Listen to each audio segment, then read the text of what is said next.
Define those travels as you can, as the song always says. What's going on, everyone? Welcome, Goglings, Gogrifics, Gog peoples of the world. Welcome, everyone from GOG. Good to see you all. I hope everyone is doing well. Welcome to a Tuesday, March 26th stream here on GOG.com's Twitch channel. Welcome to episode 417 of Pen and Pixels. I am your host, Arvin Elleron. This is the show that we do here every Tuesday from 4 to 7 p.m. Eastern, focusing on story and narrative in games. I was hoping that we would be able to get some more Ghosts of Saltmarsh today, and we are going to have some, but we've been having, we had some PC issues with one of our players. And the players really want a full group for this next section because it's going to be fairly intense. And so I have agreed with the group that is important. We're going to try to get at least one, if not two sessions in next month, because I really do want to get Saltmarsh rolling pretty soon. Talisman Adventures is going to come to a close, and then it's going to be Saltmarsh is what we're going to be doing here twice a month anyway.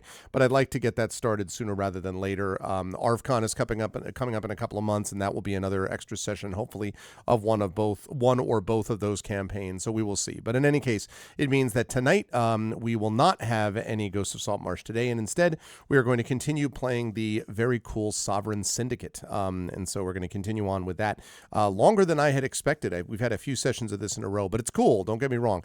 And I'm excited to continue with it. Before we go any further, just a couple of reminders about ways to support us on the channel. If you have not already done so, please make sure to follow us here on GOG.com's Twitch channel. Please make sure, if you've not done so already, to subscribe to us here on GOG.com's Twitch channel, where you can get those custom sub badges and emotes, DRM free, of course, to use here, there, and everywhere across Twitch. And please consider clicking through to check out our individual channels, because we all have our own individual Patreons and subsystems and stuff like that as well. So coming up now, we're playing Sovereign Syndicate. Then we will have a few hours break, and then tonight, Kilgore Trout will be back playing some Deus Ex with all of you, and that's going to wrap up our March here, at least on Tuesdays for March, in GOG.com's Twitch channel. I will be back on my own channel then Thursday night for some more Final Fantasy VII Rebirth, which is amazing. And earlier today on my channel, I had a chance to play through, and I actually won. It's not a long game. Californium, which was a GOG code that was given to me. So thank you to the GOG.com lovely folks for giving me a code so I could play Californium on my channel. Very cool game, very odd game, but very neat. And now we're playing Sovereign Syndicate. And I do want to mention that Sovereign Syndicate right now is on sale. If you type in !game, you can actually get that game right now for 20% off. That link will bring you to the digital deluxe edition, but you could also, of course, get just the regular edition if you want. But if you type in !game and then go over there, that will cost you the same amount of money that it wouldn't cost you normally, 20% off, of course. But it will throw a couple extra bucks my way. So you can do that if you like the game that we are about to see, he said as he put this back on. Hi, good to see you all. I hope all is well. And yeah, so I'm excited for some Sovereign Syndicate today. We will theoretically maybe have an appearance from one or both of my cats, in which case I'll turn on my cat cam. But otherwise, we will continue to forge ahead with a little bit of Sovereign Syndicate. As I say, been really having a ton of fun with this game, and I am excited to continue it. There was an update just this morning as well. So we will see whether that makes a difference. I don't know anything about what was in it. It was not a big update. So we'll see if that makes a difference or not. But let's go over to this. And go over to, where are we? As I completely forget. Yes, S, Sovereign. Sovereign begins with an S. Okay, here we go. So here we are. I've played so far 4 hours and 13 minutes of this game. And I think I've made good progress, he said. I think I have. So let's play a little more. And let's see. I think we're back to the Minotaur, I think is where we left this last. So, but we will double check. And I know that I just came out of the orphanage, having gathered some information. I know that for sure. Okay, yes, Cable Street, Atticus Daily. Autosave.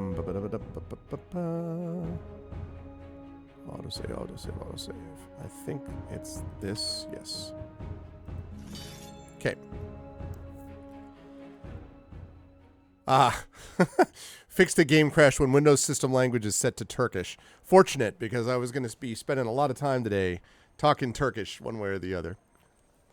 Thanks, Effect Life. I knew it was not a very big patch, so I assumed it wasn't a big deal. But okay, what have we got? We have got the Courtesan Killer, which we've been gathering some information about. We're still gathering Jinn. There's a Preacher in Sara Square, so we could find more of Leo's lament. The Missing Orphans, so we have to talk to Molly about this. Old Crone. Let's see. She could be a teacher. Interesting. I'll have to think about that. Pay off the rent, reconcile your past, and we already finished the Masked Stranger. So, okay. So we're going to get rid of that. I want to take off pay off the rent for now and put on Leo's lament. So, Sara Square. We're going to go there next. I think I did want to talk to these people. I just came out at the end of this at the stream last time. So let me just talk to these folks first. Okay, I have what I came here for. Better not waste any more time. Oh. Sufferable pair, I can already tell. A couple of biters with piss-poor attitudes. Don't be so judgmental. I was just as rowdy at their age. These two are mulling around the swing set while the other orphans seem to be giving them a wide berth. Give them the dice, Horace, you dullard. It's my turn to roll. Shut up, Trudy. You had your turn. Horace and Trudy appear to be playing a game of dice. Chuck-a-luck, I'd say, though it's hard to tell. Stow your game for these bobbies get a gander. Piss on the bobbies. All they do, throw us in a slammer for taking his trollop's matchsticks. Yeah. Oh, wait a minute. Who are you, anyway? My name is Atticus Daly, a former resident of this fine institution. Is that right? We never had a stirk drop in here before. I bet the sisters were right scared of you back in the day. Know anything about Julian Bertram O'Brien went missing? Horace, I don't think he looks like a copper now, does he? I never can tell, but you're certainly not a centaur, so that's a point in the scale in the right direction. Should we tell him? Yeah, why not? You'll find out sooner or later if you sniff around for long enough. All right, dead of night. Up in the dorm, see? 3 big luggers came and nipped little Julie from her bed. So off goes Bertie chasing her, and they nipped him too. Sakes alive, it was better than the halfpenny show at the promenade. Appreciate the information. Anytime, Mr. Atticus. That's a funny name. Already got access to the records. Well, bully for you. Yeah, bully for you, Mr. Bull. Say goodbye. Right. A gyrokite. Washed up on shore and half buried in silt, a flying machine sticks out of the water. Some sort of mechanical artifact embedded in the machinery, but I haven't the mind for all that engineering hoo-ha. Hoo-ha! And a chair of planes. Based on the abundance of rust and errant hobnails, the orphans must know well enough to avoid this contraption. I've already gone inside, honestly, so... I have that, and I have that. Okay.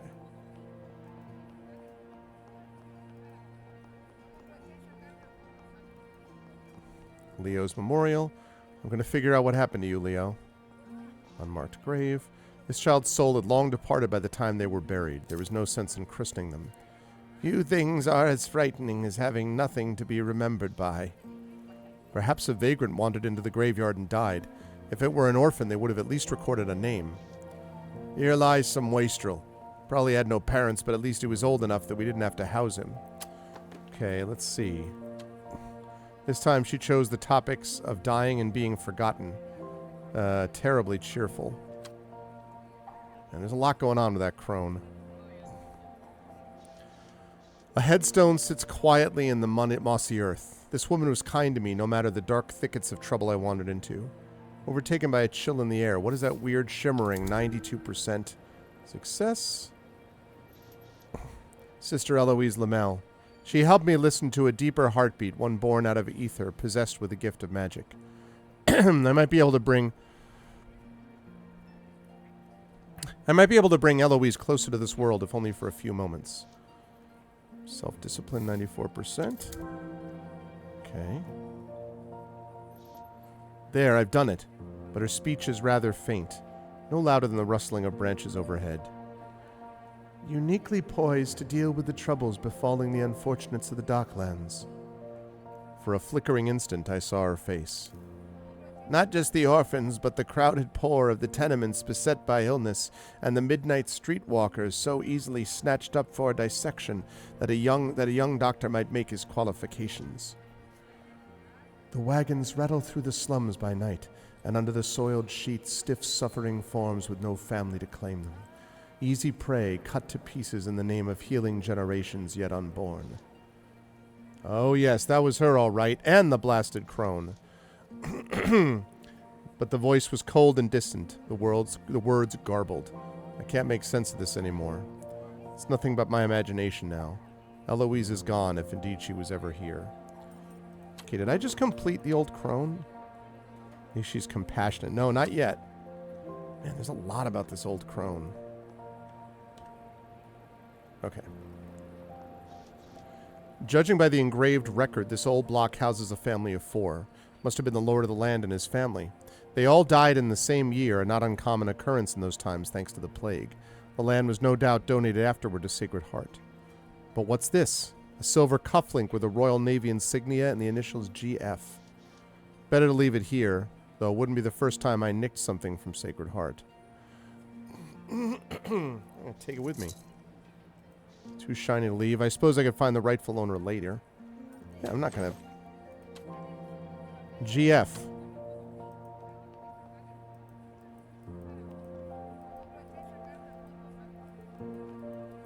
Okay. So now I have everything.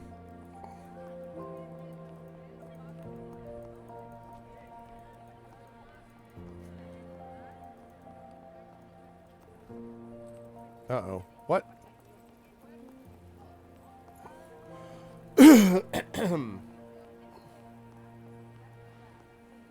Oh, okay. I was going to say, I was like, wait a minute. What the heck?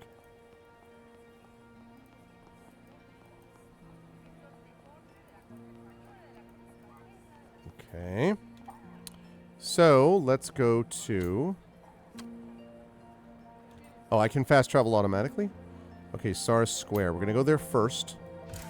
I didn't know that I could do that without actually going to the station. That's convenient. All right, we're looking for a preacher, first of all. And I know he wanders around here somewhere. You, right there. And Isaac spake unto Abraham his father. Ah, good day to you, sir. I trust those horns you're sporting don't read of hostility to the Lord's word. Haha. Sorry, that was in poor taste. I've occasionally seen a... wrong voice. I think it goes more like this. I've occasionally seen a vagrant stand and preach on the street when sozzled on gin. You're dressed like a real man of the cloth. Did the church assign you this, pulpit? The Catholic Church? No, I took my orders from the church, but for now I am, as it were, a free agent. Preacher is running from something. I wonder why it hasn't caught up. Any road, well met, sir. My name's Eli McBride. May I presume you're a man of faith, Mr. Daly. Atticus Daly. Yes, I am, tried and true. An unequivocal answer to a simple question. How refreshing. I only wish the path the Lord had chosen for me was laid out so plainly. Let's see. I have a serious subject to discuss with you, Eli, if you have a moment. Oh, and what might that be? Given your experience with the church, I was hoping you might have more information on matters I've been looking into. A friend of mine at the Sacred Heart Orphanage went missing some decades ago, and 2 young orphans have recently disappeared from the church's care as well. Have you heard anything? Yes, I believe I know rather more than I'd like about that subject, may God forgive me. You see, I worked at Sacred Heart many years ago under the head priest Franco. A brutal and unforgiving chap, not much of a Catholic at all, to be honest. But it took me a long while, much too long, to realize it. Well, that's very interesting. Well, please go on. It'd turn my stomach to tell you the details, but this Franco chap had his fingers in many distinctly unchristian pies. The more he included me in his dealings, the harder it was to turn away. But I was a younger man then, and Franco was both physically intimidating and indulged a vicious temper. Eventually, I came to fear him just as the orphans did. Couldn't you approach someone higher in the church? Futile. Somehow Father Franco had become the proverbial golden boy. Go on. Worse was yet to come. Franco was enlisted by someone with grand ideas and the monetary backing to implement them. This mysterious benefactor encouraged the priest to form the Sons of St. Caruso, a splinter sect officially approved by the church, but with no oversight. I suppose you can buy that for the right amount of silver, and whoever this fellow is, his pockets are bottomless. An excellent way to hide all manner of sins under the guise of devotion. By that point, I could no longer hide my distaste for Franco's endeavors. I was summarily dismissed and bluntly told I was lucky to walk away without a thrashing. And the missing orphans? I'm certain Franco's nefarious benefactor is behind the disappearances, but of their whereabouts I have no idea. I'd be very careful about where and of whom you ask these questions. Where did this sect come from? Who's St. Caruso? A little-known Catholic who was slain by the Moors in the 13th century. The story goes that he was a talented healer and carver of prosthetic limbs, but was persecuted for trying to convert his patients. Could you be more specific about Franco's endeavors, as you term them? I can prove very little, but what I suspect could fill a ledger. Prostitution, bribery of public officials, smuggling, anything wicked he seemed to have a hand in. I think I've heard about all I can stomach. You're a good man, Father. It's only a pity I wasn't a better one. I need some time to reflect on all of this further, but I very much enjoyed our talk. God be with you, Atticus Daly. I vaguely recall Father Franco, but the rumor was he was called away on church business. I won't find him unless I know where to look first. Who would know about secret cults and hidden dealings? Is there anyone I know with a penchant for knowing things they shouldn't? Leo's Lament. Okay. Secret Keeper.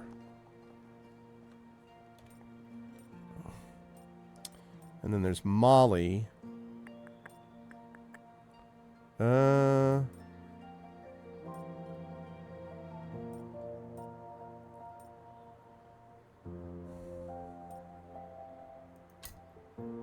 don't know where the secret keeper would be. But I'm going down here to try to find Molly and maybe get some more information about secret keepers. Good day. You're one of Molly's, yes? I'm Atticus. Atticus, you say? Eleanor Bailey. But you're not Dockhound, leastwise none I've seen. 52%, about 50-50. No, used to be in the trade, though. What's the patter these days?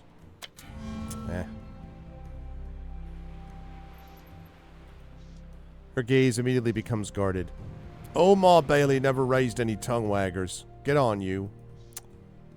There's Elena still gazing out at nothing. Damn it.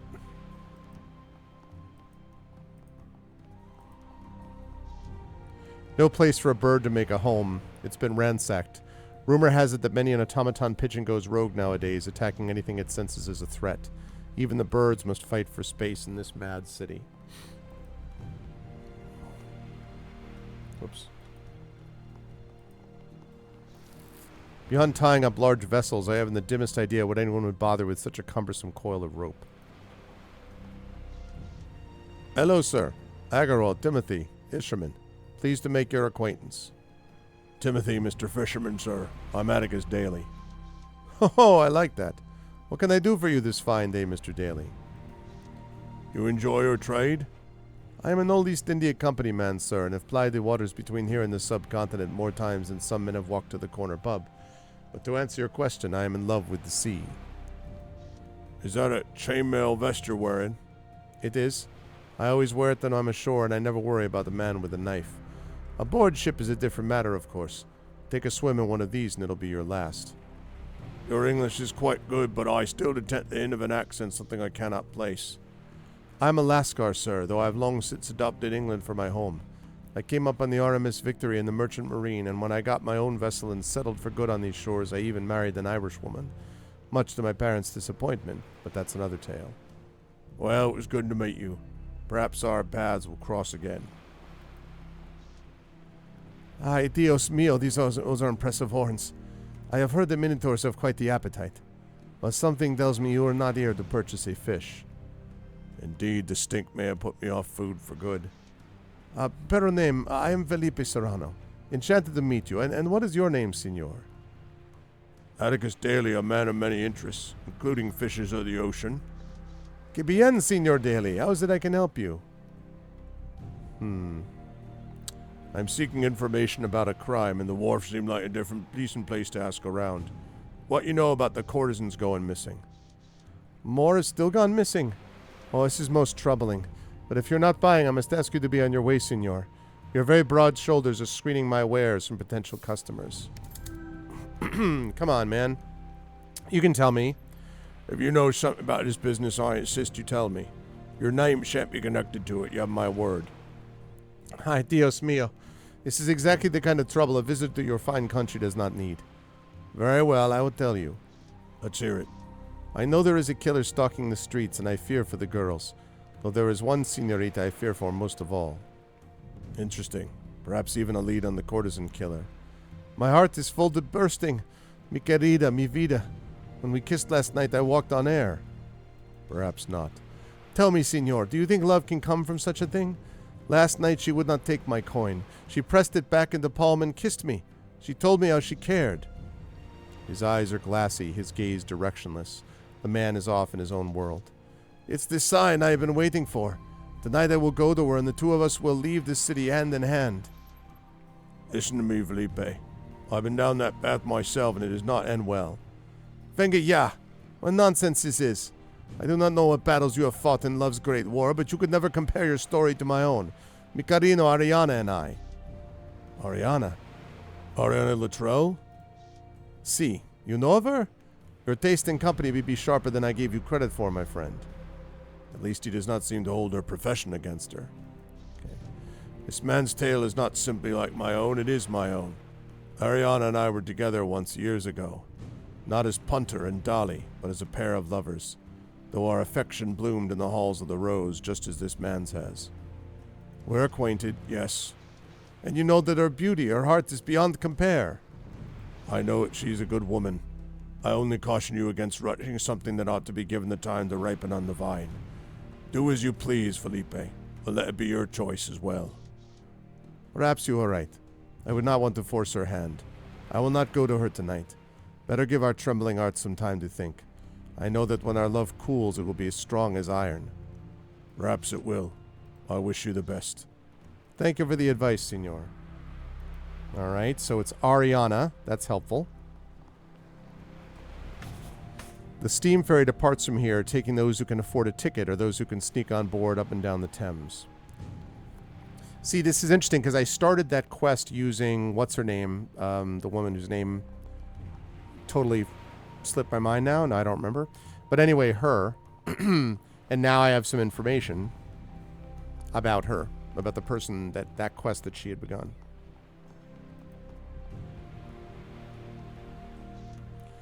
Not to be rude, but I'm troubling over a complex feat of engineering. Can't keep innovation waiting. Just a moment. I've seen you in the big smoke before. Mind telling me your name? All right, old chap, it's Dante Ziegler. Now I must get back to work, but I hope our paths may cross when I'm less occupied. Sakes alive, that's a self-centered tinker if I ever saw one. He brushed me off like a bit of dust. Say, would you be interested in buying any bits and bobs I come across? You mean cogs? Well, sure, I'd be happy to pay for those. Let me know when you're ready to trade. All right. Fetching fines. Of course, I can't let your efforts go unrewarded. I'll see you later, Mr. Ziegler. Shouldn't like to detain you any further. Okay.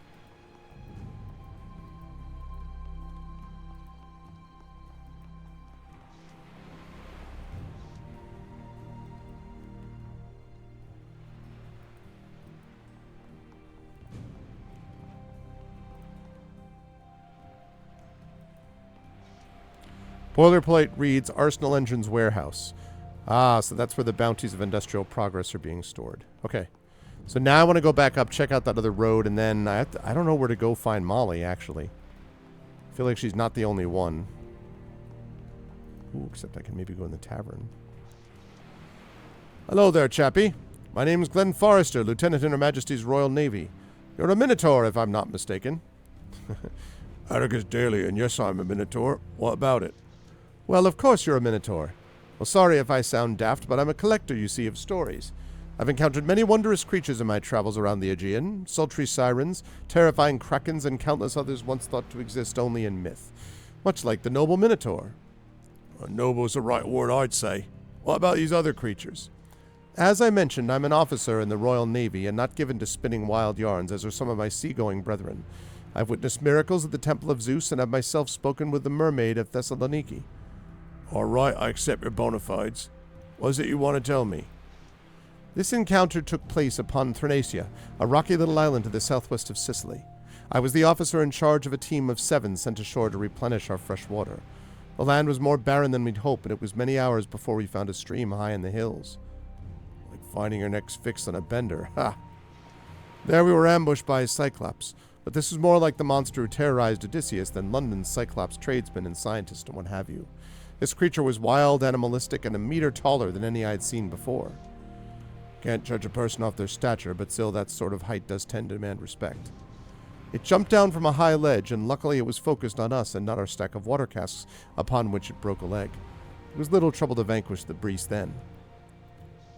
From your tone, I fear some kind of disaster. What is it about this incident that rattled you so? What troubles me about the ambush on Thrinacia is that from that day on I've been consumed with anti-Cyclops prejudice. Logically, I know it's wrong to judge an entire race based on one harrowing event, so I strive to be conscious of these emotions, the better to counter them. I well understand what it means to be on the receiving end of such prejudice. It haunts me in every corner of London, and for all my size, every Tom, John, and Jane seem perfectly confident to insult and belittle me at every opportunity. I, too, have faced this sort of travail as a dark-skinned man in the Navy. It was the work of many long years to achieve the rank of lieutenant, times in which I gave everything I had to my country. The place where my right leg used to be is testament to that. Indeed, no one could doubt his loyalty and determination. But I learned much as well. Do you know the Cyclops preacher Eli? He and I have become fast friends. I just talked to Eli, actually. His company has been a sobering reminder of the great odds stacked against certain people in this world, and how vigilant one must be not only with others, but with oneself. Well spoken, sir. I myself have many a time noted the correspondence between prejudice against darker-skinned folks and against people like myself of, let's say, unconventional ancestry. I'm glad to have met you, Atticus Daly. Our conversation has left my mind expanded and my spirits lifted. He reaches for something in his waistcoat. Here, take this token of my gratitude. A little something I found on one of my seafaring adventures. Good day to you and good luck in all your endeavors. Until we meet again, Lieutenant. All right, so we got Jonathan Silvergin.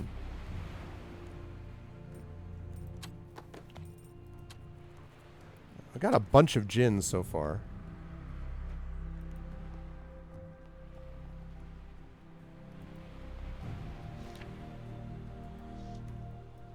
Okay.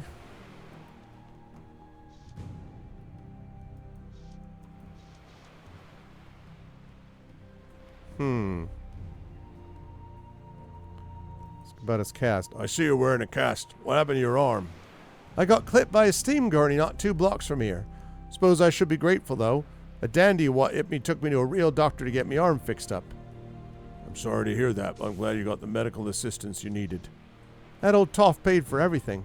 I guess he felt pretty guilty. And what about the decorations on your cast? Oh, I'm glad you noticed.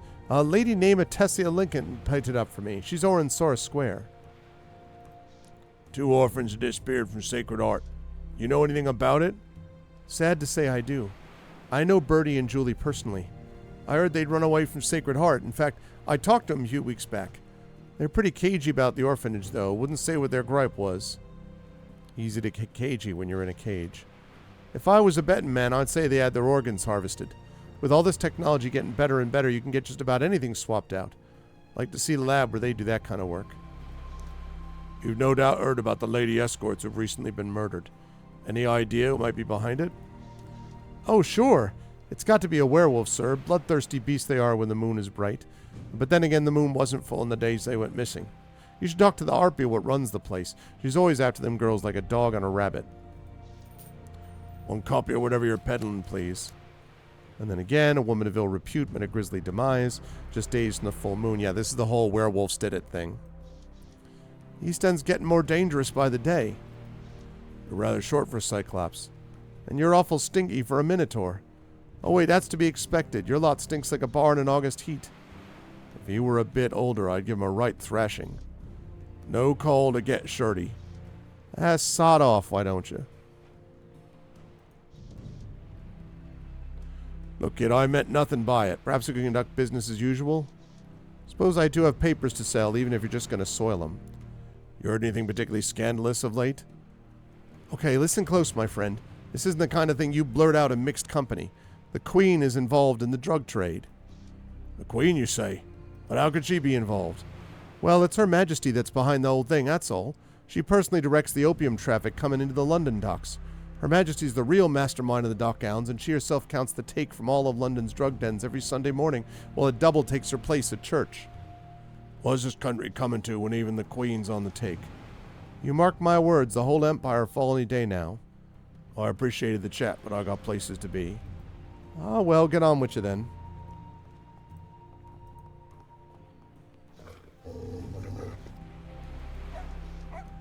Oh, quit chewing on my leg. Chew. Dog finally relents, baring its teeth as it backs off. I bet 3 shillings it was trained to fear my kind. Or trained to herd cattle. Why couldn't somebody teach to be a nice dog and play fetch? Well, that's no good. Sitting at 60. I had 65 before, though. Surely this device was designed for lifting crates, but it looks in a state of long disuse. Okay.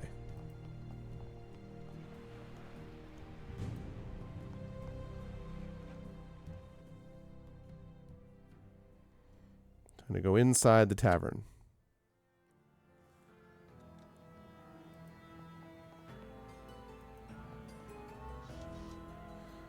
Drinking on the job, swear. What can I get you?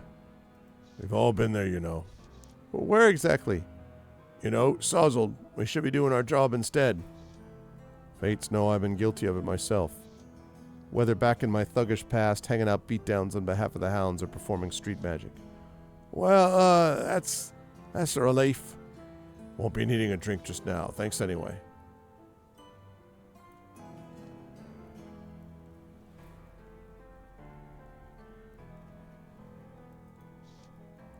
The most famously vicious of canine combatants are bolted above the fireplace, frozen in snarling eternal splendor.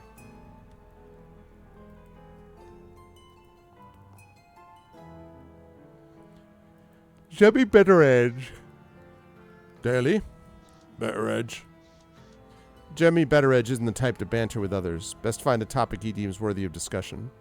I'd rather leave him be before he finds a reason not to leave me be. Okay. Look at this Gonoff. Bloody awful what an excess of crime and alcohol does to a man. But I don't know him yet. Perhaps he's only guilty of a lack of restraint.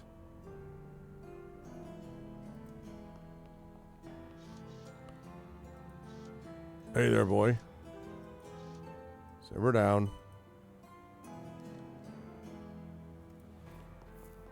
It's a growly McGrowlpant dog around here. What are you drinking, friend? I ain't got no friends with horns. This he pointedly turns away.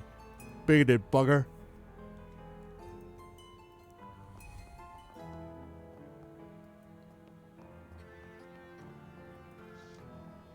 Before me stands Budgie, Molly's accountant.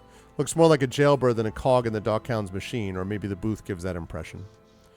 Mr. Daly, looking to bet some bees and honey? Got a couple of events over at the Epsom Downs. What will it be? No, I'm the kind of co who likes to know what event I'll be betting on. Fair enough. Got ourselves a few sporting gents worth tossing the baked beans currency at. One on horses, another on steam cars, and then there's one on your favorite, gin. Steam cars, that's a new one. Don't blame you, China Plate. Those became in vogue only a few months ago. Tinkering types are especially drawn to such occasions. Same thing with horses, 5 cars you can choose from. As with horses, those betting on the fastest car win big. So, care to try something new? It sounds like a fad. I'll give it a few more months for steam cars to catch on. Doesn't hurt to bet on something different once in a while, but I'll let you come around of your own volition. Horses, you say? Well-bred and with more vim and vigor than souses at Gay and Hardy's. Got 5 of the steeds you could put your faith and capital in. Know the drill by now. You only win big if your choice of horse crosses the finish line first. What do you say? I say I'm hardly interested. Suit yourself. Bets on gin, how does that work? Well, think of it like a taste contest. Barnaby Rudges get together and grade 5 gin brands from different brewers on things like smell, texture, flavor, and aftertaste. Bottle with the most points wins, and so does anyone who placed their bet on the winning article. I think 4 shillings will do. Need to err on the side of caution given my financial circumstances. So you've 5 candidates to choose from. Wrong voice. Toothsome Newsome, Drink for Thew, Geordie's Pride, Wisdom Tongue, and Taste of Midas. Taste of Midas. All right, then. Feel free to come back later and see if your bet paid off in spades.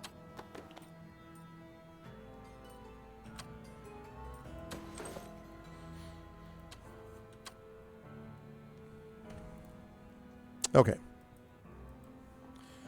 I think we're just sort of like, they're just sort of following along right now, Lestat.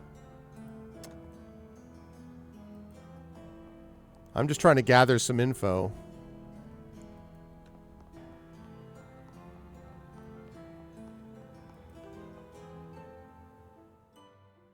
Okay.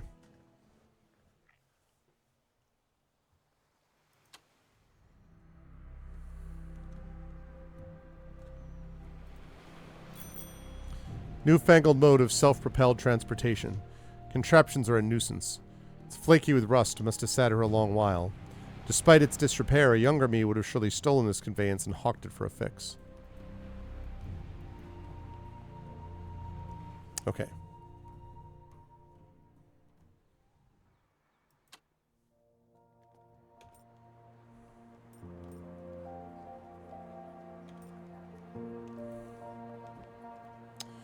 So, still working on the courtesan killer. Hidden dealings of London. Need to find Molly. No Kronos continuing. Don't have rent yet. Okay.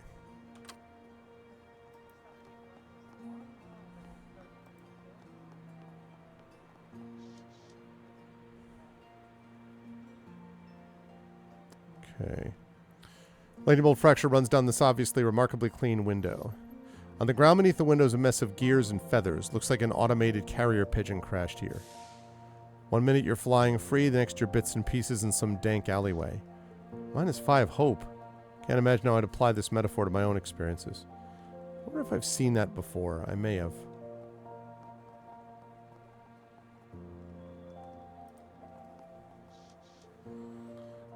Hey, sir. Alright, call me Atticus. Flat purse. Did this flat purse have actual money in it? I did. Coins and notes both. It was so thick I couldn't hold it in my hand. That's why I had to spend some on a flat purse. What exactly happened to this purse of yours? I was minding my own business, just sitting down, lying down, for a wee rest over the wharf. This bloke bends over all sneaky-like and filches me tin right in me pocket. It was yesterday, I think, maybe. It wasn't today, of that I'm sure, mostly. You're saying you were pickpocketed while sleeping in the street? Exactly right. Or maybe I dropped it. Any road I don't have it, do I? That's the important bit. And the feller what done it, he smelled of brine. It's one of them salty wharf dogs for sure. You willing to share your tin if I retrieve it for you? Sure I would. What? Okay, I'll keep my eye open for a stray flat purse and let you know if I stumble across it. Thank you, much obliged. Curious about something, Mr. Pickett. How did you end up in such a sorry state? Yeah, this is got a lot of Disco Elysium vibes for sure. Well, ei and meaty mighty. Come down from your ivory tower to take a look-see at the unforced mates, You want to know how little Poe got to be this way, do you? Suppose I do at that. Well, ain't you a rambunctious sort. I'll tell you then.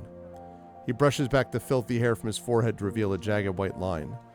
This here is Scarve and the old mutton shunters. They came in the dead of night, light night, says to me, so I'm late on rent. I says to them, I paid it last Tuesday. And you know what they says? What a terrible mistake we've made. Carry on sleeping then. He says nothing, just hits me over the head with a truncheon and dumps me on the street. Landlord changes the locks, all me things still inside. A week hence, building's been bought by a bank. So they ran out of tenants to sell the building. I've been trying since then, believe you me, Lord, once or other. But your luck can just spoil, and after it's just spoilt. Sounds like as good a reason as any to find his wallet. Perhaps I can prove him wrong.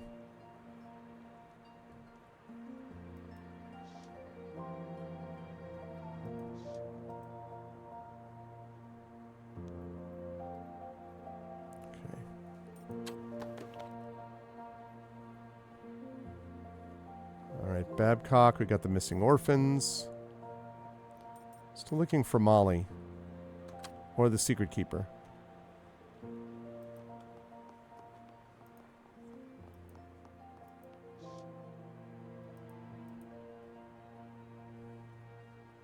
Okay.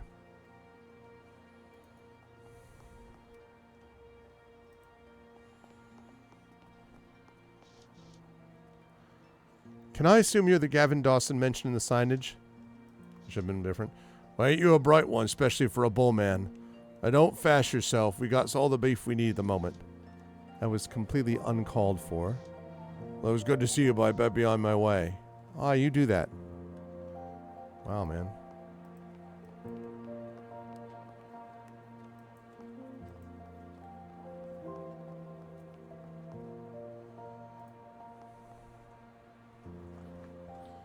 Okay, I'm going to have to talk to Clementine at the Palladium.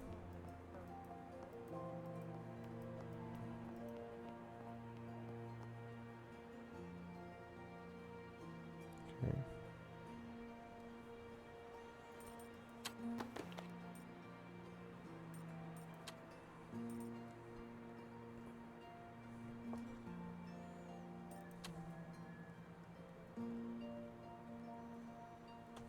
Ah, the wharf. Mr. Wharf, make it so.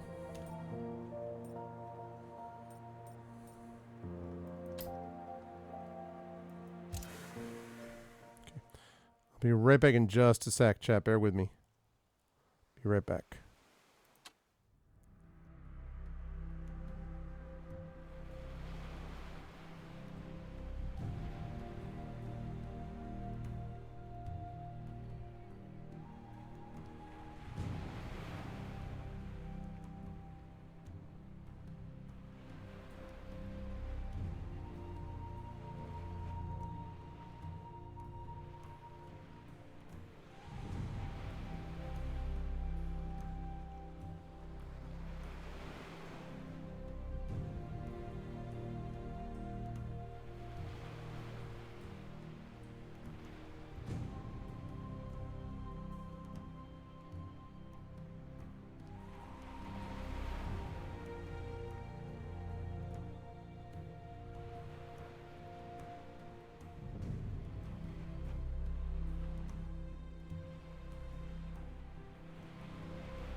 Okay. Sorry about that, chat. Hey, what's up, Kilgore? I was just away for a minute. And yes, I think it's interesting, you know, like I like RPGs certainly with a mix, but I think it's interesting to have games that do not emphasize much on combat. And obviously the big one that everyone talks about is Disco Elysium. This definitely has Disco Elysium vibes. I have to say that I don't know. I played like 3 hours of Disco Elysium and I kind of bounced off it a little bit. I think it was just a little bit overwhelming in terms of how much. Now, I mean, obviously, I think as a stream game, because it's a lot of reading, and I wonder a little bit sometimes about whether there's so much of it that it is possible to have too much of a good thing. I think, and so I don't know. There we go. See what I can find at the wharf. But this I have not had the same reaction to. Yeah, but it's not that. It's the, I mean, that's true. I think we talked about this before, actually, Kilgore. Yeah, I know that it's got the full voice acting. It's not that. It's that the amount of literal just sitting there, either while people are reading to you or, you know, acting it out, or you're reading to them. It feels like a lot on stream, you know, regard. That's all. But, you know, also the setting was not super... I don't love dystopian world stuff. It's not really my bag unless it's incredibly, incredibly compelling, and I didn't find it that way. But again, that's just me. That's not in any way a kind of a... I'm not making any large comment. It was just sort of something that I noticed about it. Okay, do you know what happened with this? Sir, I'm looking for a missing flatburst belonging to Mr. Poe Pickett. That's so. I'm happy to tell you straight out that I cannot abide dishonesty. I do know Mr. Pickett. Everyone does down here. I also know that Glenn Forrester has his flat purse. There he is, over yonder. Oh, I have the guy's cufflinks, Glenn Forrester. But how did you come to know this? Simple. I witnessed him filch it.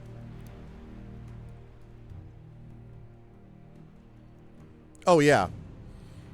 And again, the note that I would make about that is, for sure, and I obviously, I mean, you know, this whole channel, my whole show, and you know, much of my channel is focused on story and narrative, right? So I love that kind of concept, obviously. But I do think that there are, I guess it's a little bit of a balancing act in terms of dialogue mixed with other things instead of just like an overwhelming amount of just nothing but that. So that's, you know, that's the thing. Yeah, eventually. But I see, the thing is, I have a voice team, the Our Vocalist, that actually does voiceovers of games. And so sometimes without the voices, I can still do fine if I'm playing a game that way. It's just that I only, you know, that's a once a month thing for me. And so, you know, a game like this, yeah, Disco Elysium was just a lot, but... Oh, he made the big show of crouching down, told me he was checking on Poe's welfare, but he's no soft-hearted fellow. I suspected he'd pick the poor man's pockets, but I never thought Poe had anything to steal. That's very helpful, thank you. Tell him Margawal sent you. That should be good enough for any man in the docks. All right, good. So...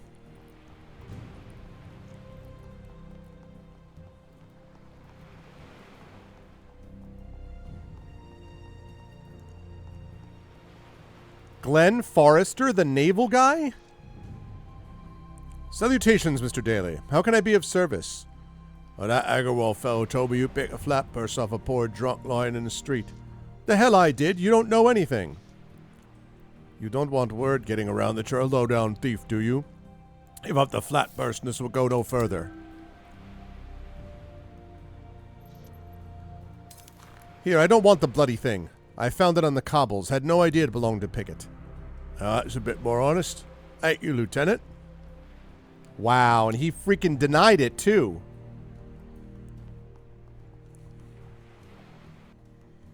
Mr. Freaking, I'm a retired man, and I like to tell stories and all that. Ha! Bah. All right, Poe Pickett, I got your thing.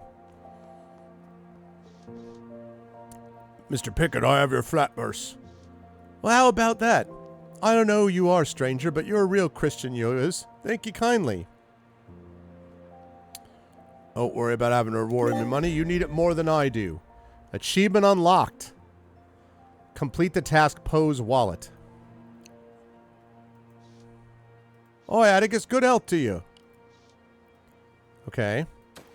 Well, I got an achievement. I probably could have gotten some money from that too. But I have got the missing flat purse. Okay, so let's see. Old crone. No. Pay off the rent.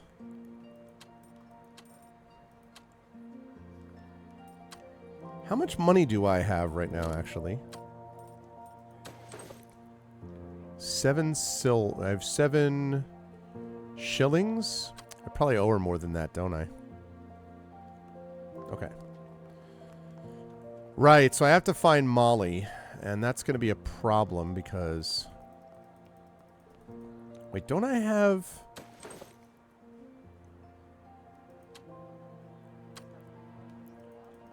That's going to be that same guy. Okay, I don't know whether he's going to want to hear this, but I'm going to try to go back to Forrester and be like, hey, I wonder, nice. I'll be like, hey, I wonder if you'd like this cufflink. And we'll see about that. Oh, it just keeps rolling on, Lorcan? Yeah. Okay. Got your cufflink. Oh, okay. Better be going. All right, never mind. So, let's see. Saris Square. Okay, nothing there.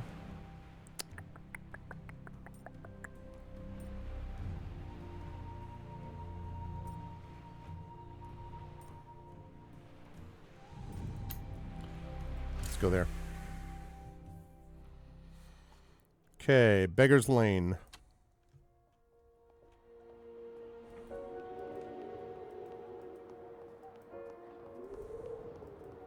Hey, it's your boy Paco Melendez. Oh, yeah, this guy.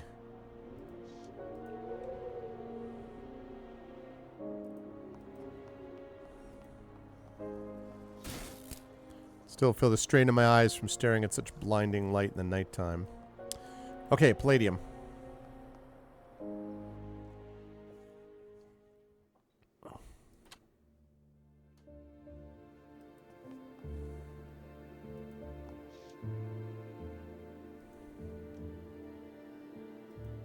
What's up, masked stranger?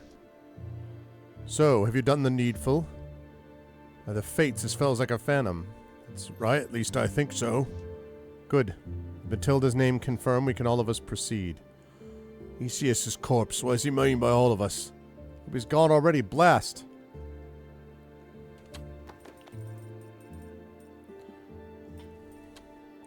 Talk to Clementine at the Palladium.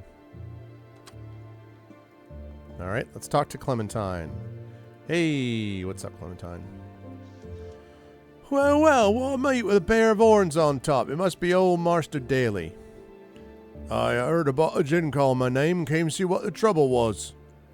Oh, that's a call I've heard many a time myself. You ready for a drink, then?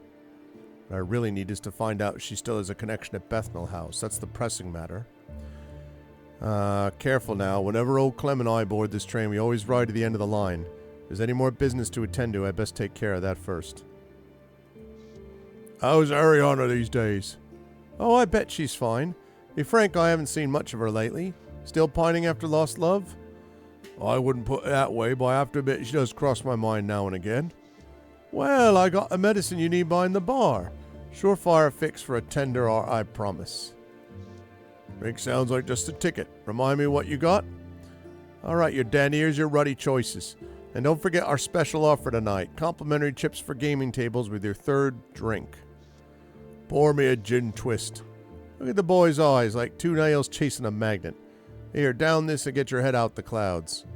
To your health, Clementine. Okay. And to yours, Daly. So who's on your mind?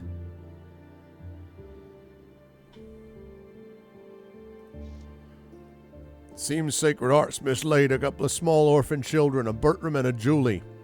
The poor wee kiddies have disappeared, and as of now, bobbies are plain skunked. Well, wherever there's work to do, you'll find the cobbers standing about touching each other's clubs. Truer words never spoken. But hold up, ain't Sacred Heart same Bible lovers what raised you? Ah, never mind all that. You tell old Clem I'll take the sting off. Drinking with Clem's like trying to swallow a waterfall, but how can I say no? I'll have the honey gin.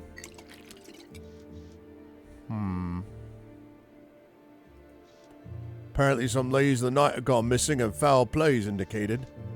That'll be a tough one. That sort of girl's apt to wander and not leave a note. I was in the same line of work a while back, but I couldn't stick it. Why's that, Clementine? Not many toffers like being out-wrestled by a lady beneath the sheets, least of all a mower. Now then, what'll it be to wash the day out your mouth? Give me Hucklebuff. He's not going to be able to handle that much longer. I heard the sea's going to crack down on gin drinking and anything else that might like in a dark day, bringing a heavy tax or maybe bad and altogether. That the best you can do? I hear that one 3 or 4 times a week. All right, what'll you have? Oh, boy. Ink Junipero, please. I have a problem that's been playing on me, Clementine. I've been searching for my mother for some while now, and I believe she's being held at Bethnal House. Drink yourself through the cupboard. I must get her out there, but I'm at a loss as to how. That's a hard row, Master Daly, but maybe I can help you this time. You see, my mate Penny works at Bethnal House. High security place it is, but I can ask her how about I can get inside. Well, if this Penny girl could help, that'd be smashing great news. Penny's some kind of highfalutin experimental scientist. Exactly what she does over there is a mystery to me, but she's a brainy one. I'll thank you for that, Clem, from the bottom of my pickled heart. I'd say you could thank me with a tip, but you look the opposite of flush right now. I'll bring it up with Penny later tonight when we're both done bootstrapping. Just keep in mind, I can't promise you anything. Come back tomorrow and we'll see what we can see. If I have to wait till tomorrow, may as well at the tables. Heavy drinkers get a free stack of chips, you say? I hope so. Achievement unlocked. A man's face is autobiography. One's face is a work of fiction. Chapter 4 completed. Now we're back to Clara Reed. Green Street proved as slippery as you feared, now asking for a double fee, while a Velvet Rose client named Sykes has gotten himself banned over his attachment to Beatrix. The sentiment might be mutual. Madame Zora revealed that B has been lax about using prophylactics with the gentleman. Okay. Ariana.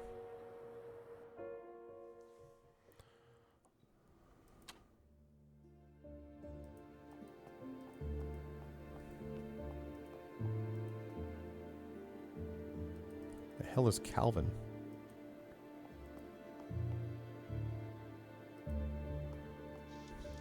Ah, my imperious neighbor, my connatural cohort who endures alongside me in that house of beautiful vice and misery.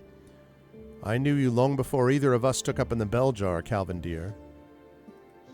Cannot a man wax poetic on his lot in life? Don't tell me even you have turned sycophant, my noble adversary. Miss Clara Reed, what a shame. How many drinks in are you, Calvin? It's a titch early to be chasing the green fairy, is it not? I'm not inebriated, Clara. Yeah, really miserable. Calvin dear, I haven't the time for a proper chaff, I'm afraid, but might I at least ask why?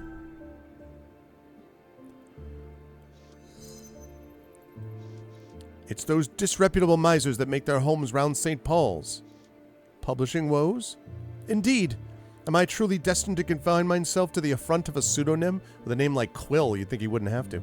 To persevere in the annals of history only by way of an anonymous echo, or else a wholly false personhood? Clem has left the bottle on his table. He pours himself a glass, places a cube of sugar upon his slotted spoon, and glares at it with watery eyes as the torpid drip of ice water erodes the point of his ire into the spirit below. One might have thought he'd have left such indignities as the misapplication of names and false titles behind. Calvin, for everything you are indeed a good poet. It's a rotten lot, but even I believe you should keep at it all the same. We achieve nothing by turning our backs to the world, eh? Nothing save the peace and the respite from injustice we so deeply crave. He does not turn and spit on the ground to underline his point, but it's a close thing. Perhaps a lighter topic. Have you seen Tessica's latest works? Of course I'm familiar with my dear Tessica's latest endeavors. They are truly marvelous, are they not? Her soul holds all the blessings of Cleo come to earth. Her form is as regal and flexible as a willow bough. Mm-hmm. Well, you're certainly right about that. He's glaring at me, but it's the glare of being one-upped in a proper ribbing as opposed to genuine malice. For any failings of yours, Clara, you do at least probably should be that, possess impeccable understanding of the principles of the aesthete.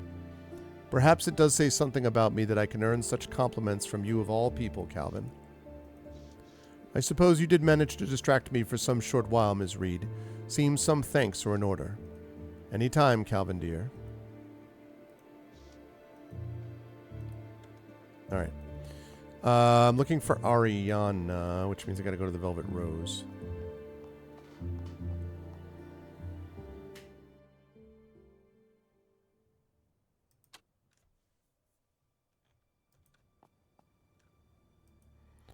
Oh, Ariana.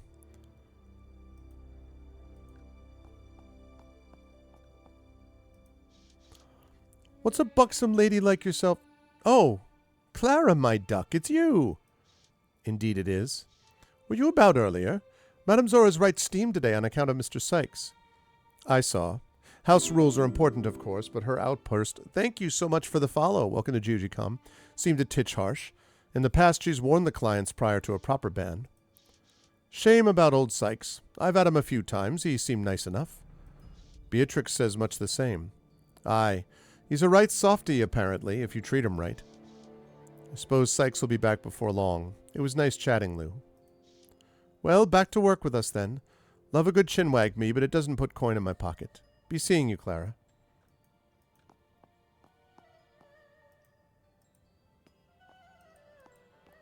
Need to find where Ariana is.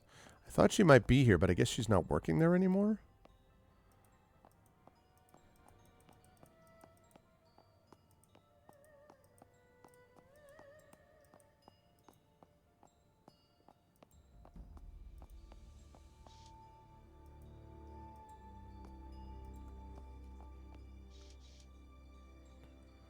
Okay.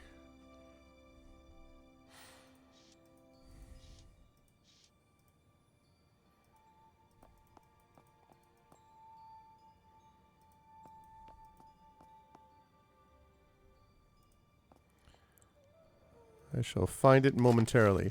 A correspondence of Madame Zora's. The letter itself has been removed. All that remains is the envelope. Said envelope lacks a return address, though it seems it was delivered to a residence on Cable Street. Perhaps the letter was of a personal nature. It's gone cold. Madame Zora didn't finish her morning cup of Earl Grey. All right, well, let's go down and talk to Madame Zora. Yeah, she's the Fisher lover, right? Yeah, that's Beatrix. I'll come back to talk to them later.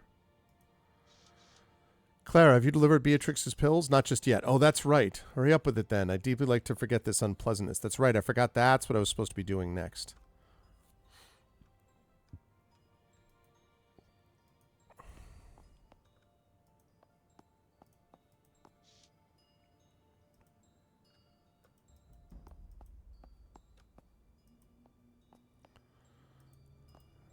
Right.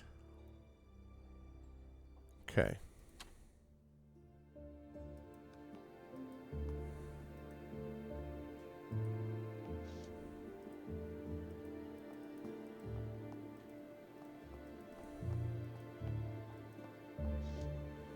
Leads to the green room. Nothing I need there until my performance tonight.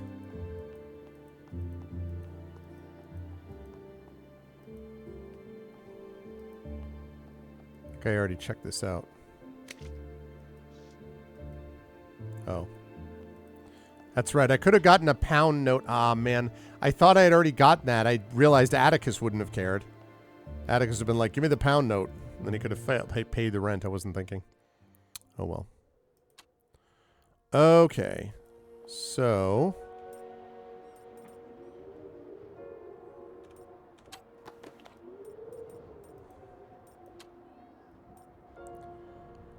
Pavel's Pinfold.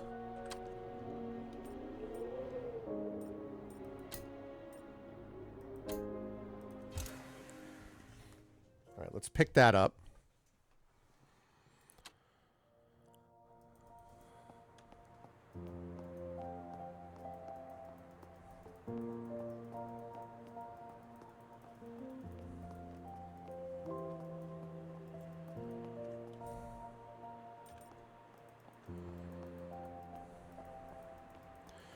Let's say that's near the entrance to this district. Let me find out. I think it's near the entrance to the district. Oh, there's Ariana. Do I want to go? Yeah. I'm going to go check here, and then I'm going to do that because I don't want to lose Ariana. Hey, you two.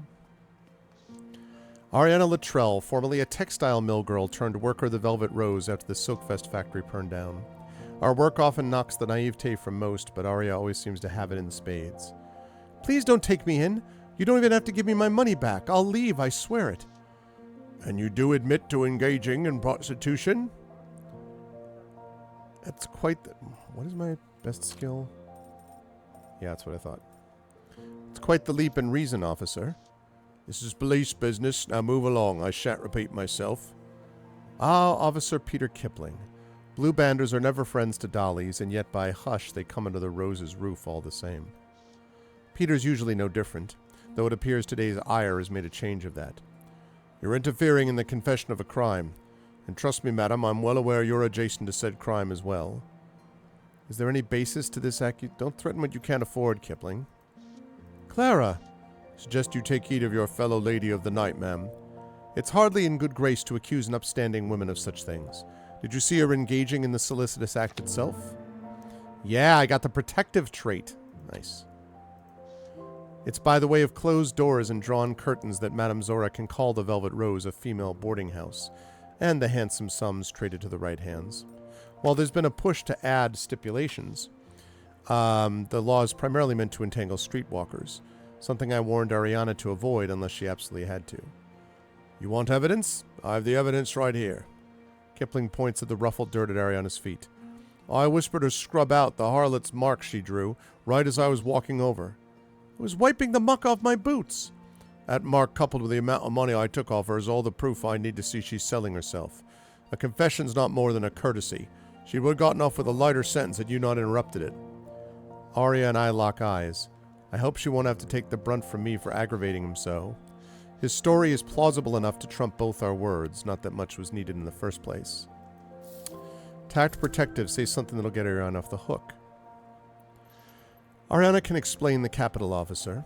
She is selling something. Ariana's startled as I throw that hot Irish potato in her lap. I need to give her another hint to help her recover. Yes? Oh, really? And what's this thing you're selling that isn't your backside? Remembering that lying to an officer is quite the offense. I'm sure it's in her reticule. She never leaves home without it. Finally, the key clicks into place. Ariana digs into her pouch to pull out a spool of thread. I'm a seamstress by trade, sir, but since the factory fire, work's been slim. I've been selling spools of thread that I've spun at home. Poor thing doesn't have a seller's license. That would explain the mark. I'm happy to speak in the logistics of merchant permits with you, officer. Christ almighty, I'm fucking done. Here's your money you made from your spools of thread. Thank you, sir. We both breathe a sigh of relief. Always kept my sewing kit with me for emergencies. I suppose I have another reason to do so now. Thank you, Clara. Arya, you know better than to be out street walking. What has the madam told you? That I shouldn't ply my trade in broad daylight, I know, but Clara, you see, why do you think most streetwalkers use the cover of night in the first place? The money, Clara. I refused payment from a particular punter called Felipe, whom I've grown fond of, and now I need to make up what I owe to Madame Zora. You refuse payment? I'll hold my tongue on that for now, but we should discuss it later on. Unsure what might make Zora angrier, being short on earnings or drawing heat from the bobbies. I'm sorry for snapping at you. Your lips are sealed, right? The madam mustn't know. Your secret is safe with me. At least he didn't haul me off to Scotland Yard. Even so, I better make tracks for the Velvet Rose before Zora catches wind of this. Hopefully she makes up the money back there. There should be clients present at this hour, and plenty of professionals fighting for them as well. You've been a grand friend to me today, really. Here, I'd like to thank you properly for your help. A lady's fan expertly fashioned from muslin and lace. Someone has good taste in such things. Didn't expect a reward, but it's exquisite. Nice. Got another fan.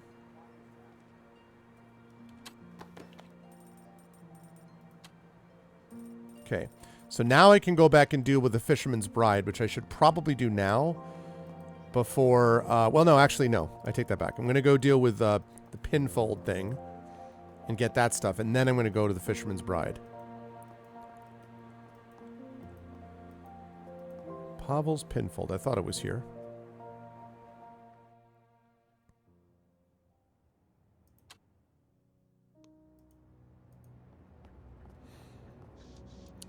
Back again? You're not a first lady to take an interest. A Duchess of Berkshire's quite fond of the spotted ones. Madame Zora asked me to fetch her a box of French candies. She said you know the ones. I may sort them on, mademoiselle. Calazans they're called. I have a box with Madame Zora's name on it right here. Much obliged. I will deliver those French candies later, but first, I'm going to the wharf. Lieutenant Worf, I am not a merry man.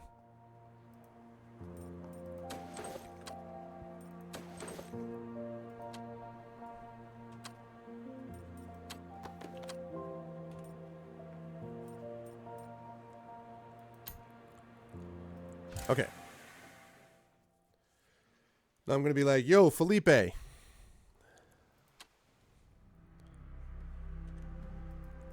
found your significant other.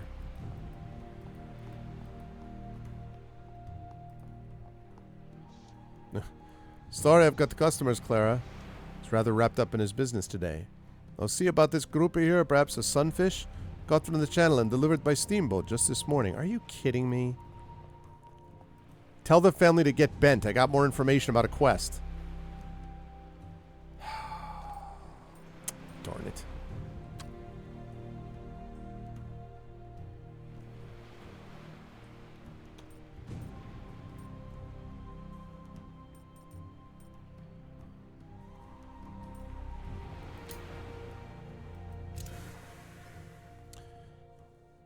Sigh. All right, let's go bring the French candies back.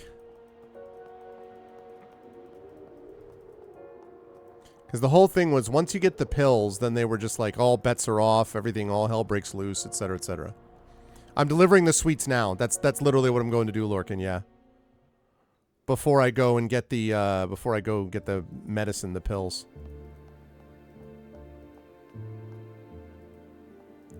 No, it's over there. Yeah.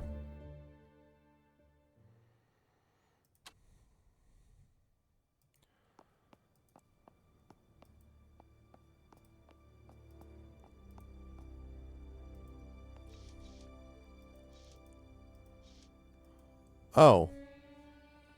Okay, I guess I can't do that yet? Oh, man, I thought that she would at least take those. Okay. So I guess I gotta go get the pills.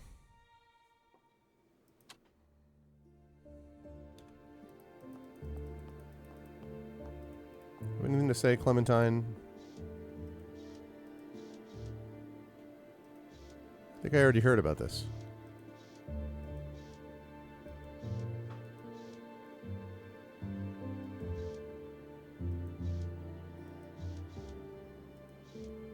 Yeah, I thought...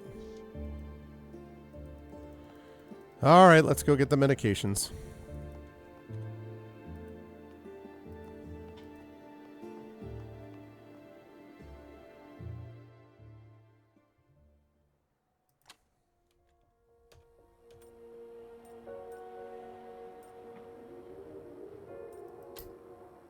Okay.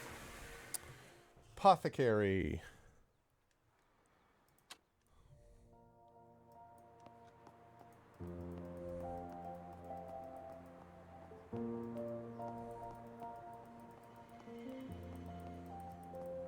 Think it was down here. Yeah, look at that.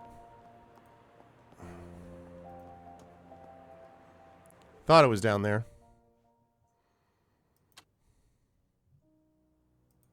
All right, Gordon Gray. The chemist combs his fingers through the wispy hair atop his pate. There's a clinical luster to his brass-buckled apron, rubber gloves, and adjustable monogoggle. He seems more dressed for a dissection than the measurement of pills. Good day, how can I assist you? Just skimming the note, he peers up at me, then back to the note, then flips it over to see if there's anything written on the backside.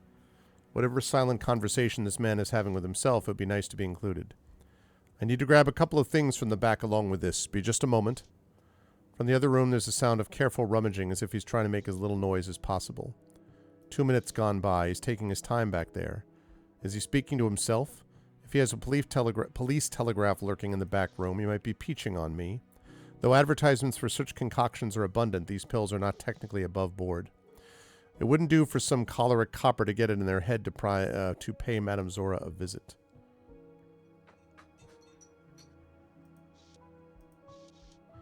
One should always prepare for the worst. If it comes down to it, I might at least tell the truth. The chemist's note is not mine.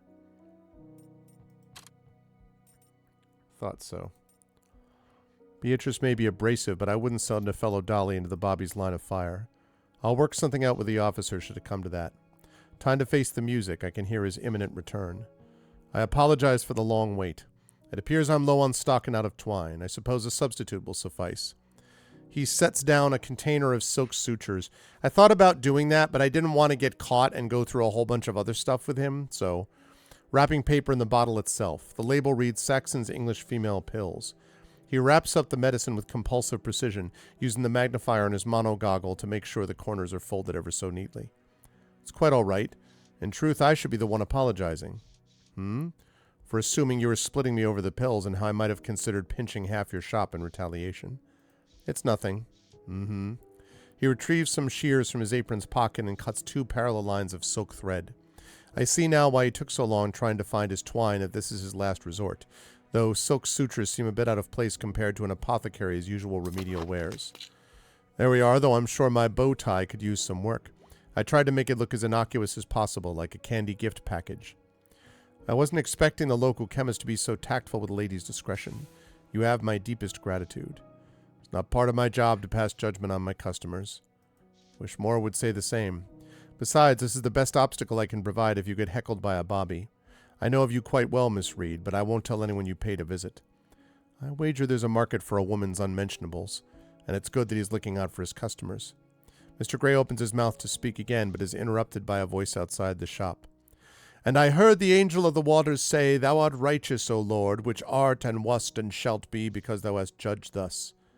It's that notorious preacher pacing the square. Speaking of judgment, for they have shed the blood of saints and prophets, and thou hast given them blood to drink, for they are worthy. What are your thoughts on the preacher? To most he's a harmless nuisance, but I find his presence quite fortuitous. His sermons give his audience migraines, sending them running to my shop. Oh, how dastardly. Does this come with the added benefit of being immune to his migraines as well? Tragically, no. I can feel one coming on right now. Just had an interesting thought. Enlighten me. Your profession is not too dissimilar from a man of the cloth. Peculiar thought indeed. I don't disagree with you, but please elaborate. Lots of people must come to you not knowing what ails them, but hoping all the same you'll fix them. A keen observation, miss, though I would go as far to state that us men of medicine go farther than a priest ever could. His eye veers off to an empty horizon as he reminisces on his creed. It's amazing. The body's so full of secrets, and yet it can never lie. I believe we should go beyond treating it with a temporary balm, but rather attempt to understand it, down to its very matter. I might have unintentionally poured kerosene atop a fire. That is what a true man of medicine should strive for, no matter the stakes. That is a very admirable endeavor. It is, isn't it? I best be going. Thank you again. Thanks, bro.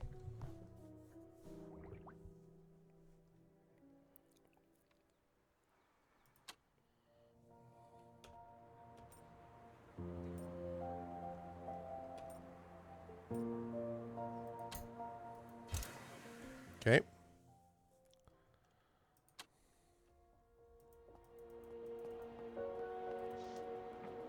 Is he coming towards... Ho there. Give me a moment, if you will, mademoiselle. Some questions for you, if you don't mind. The man in front of you is a centaur. Not young, though still noticeably spry.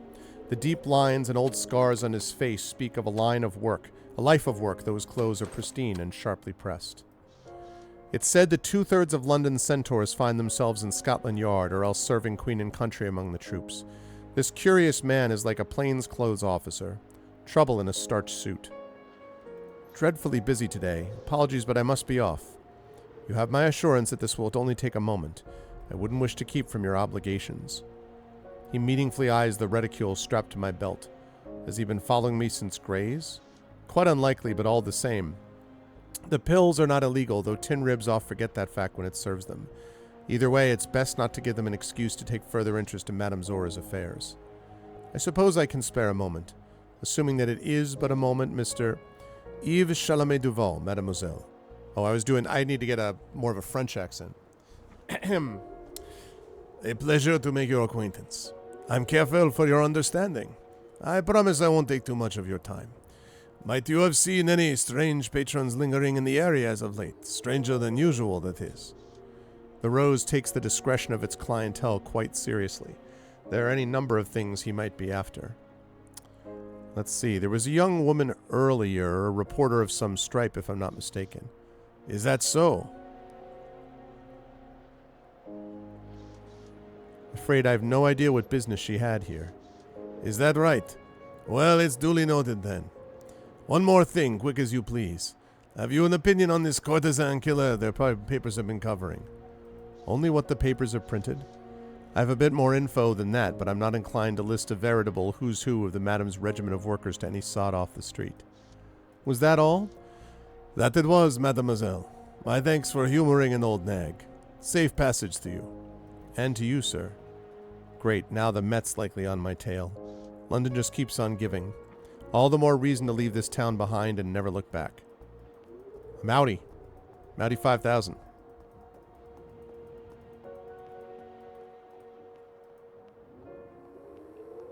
Got there.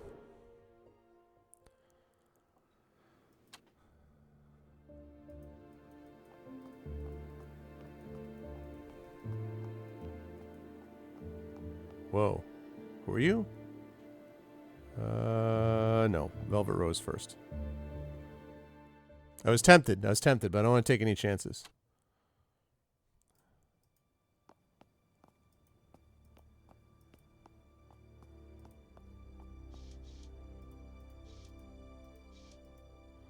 Oh, gotta deliver that to Beatrix, sorry.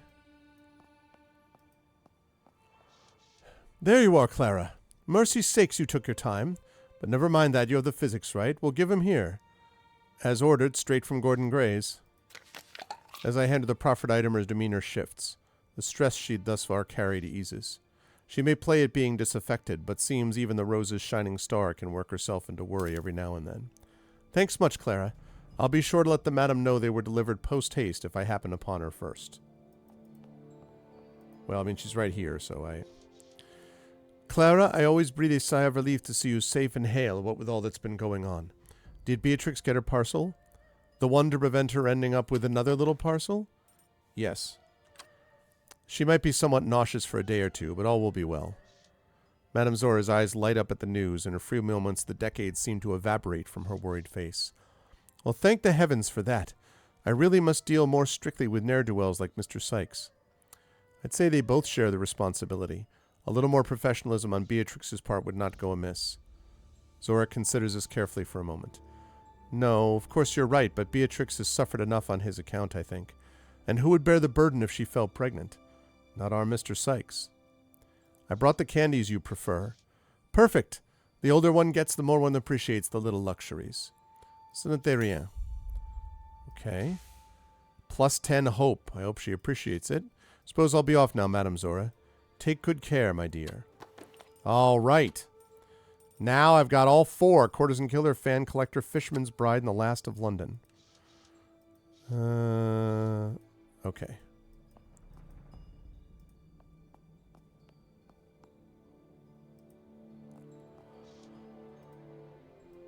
All right. So that takes care of that. So now... Now probably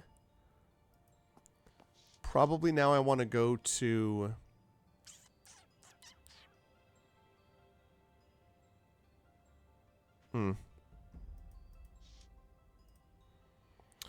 Now I probably want to be going to... I've been doing that. I mean, I guess I can go back...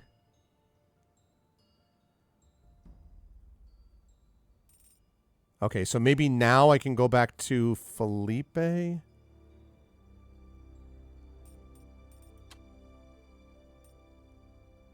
Oh, Clementine. Okay, Felipe and then Clementine.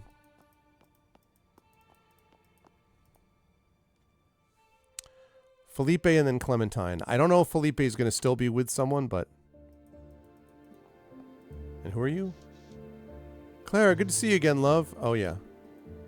Yeah, I know her. All right, so Felipe. And if he's still with someone, then forget it. And then Clementine.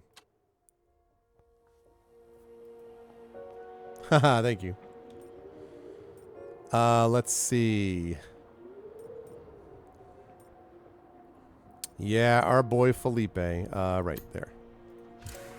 It really helps to be able to have played this enough that I remember where everybody is. That speeds things up considerably. Okay, don't be with anybody. Don't be with anybody. Don't be with anybody. Don't be with anybody. God bless America, man. All right.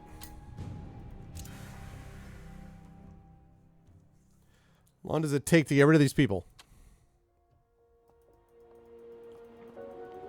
Okay, Palladium time.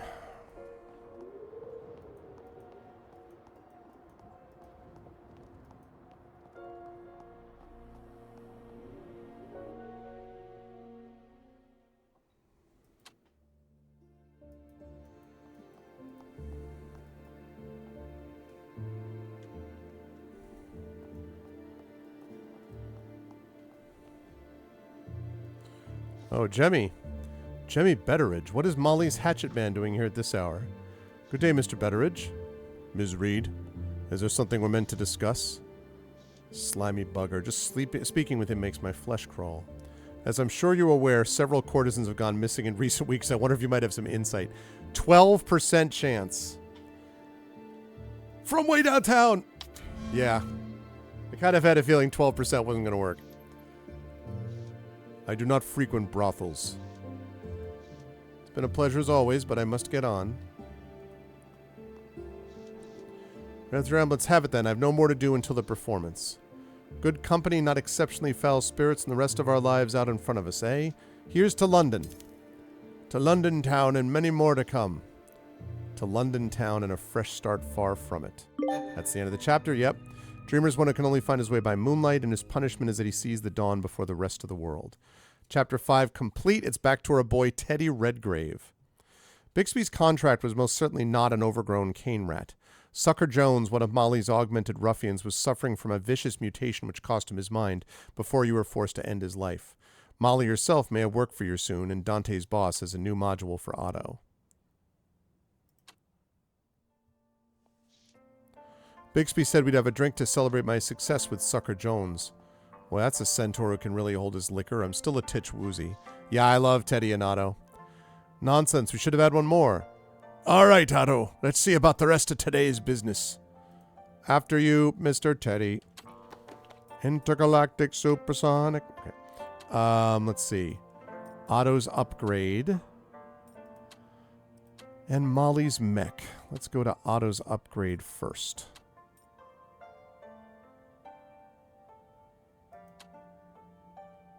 Otto's upgrade first.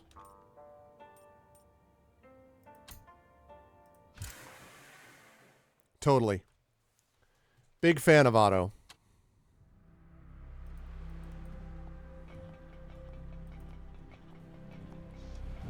Ah, Teddy, you made it. Good.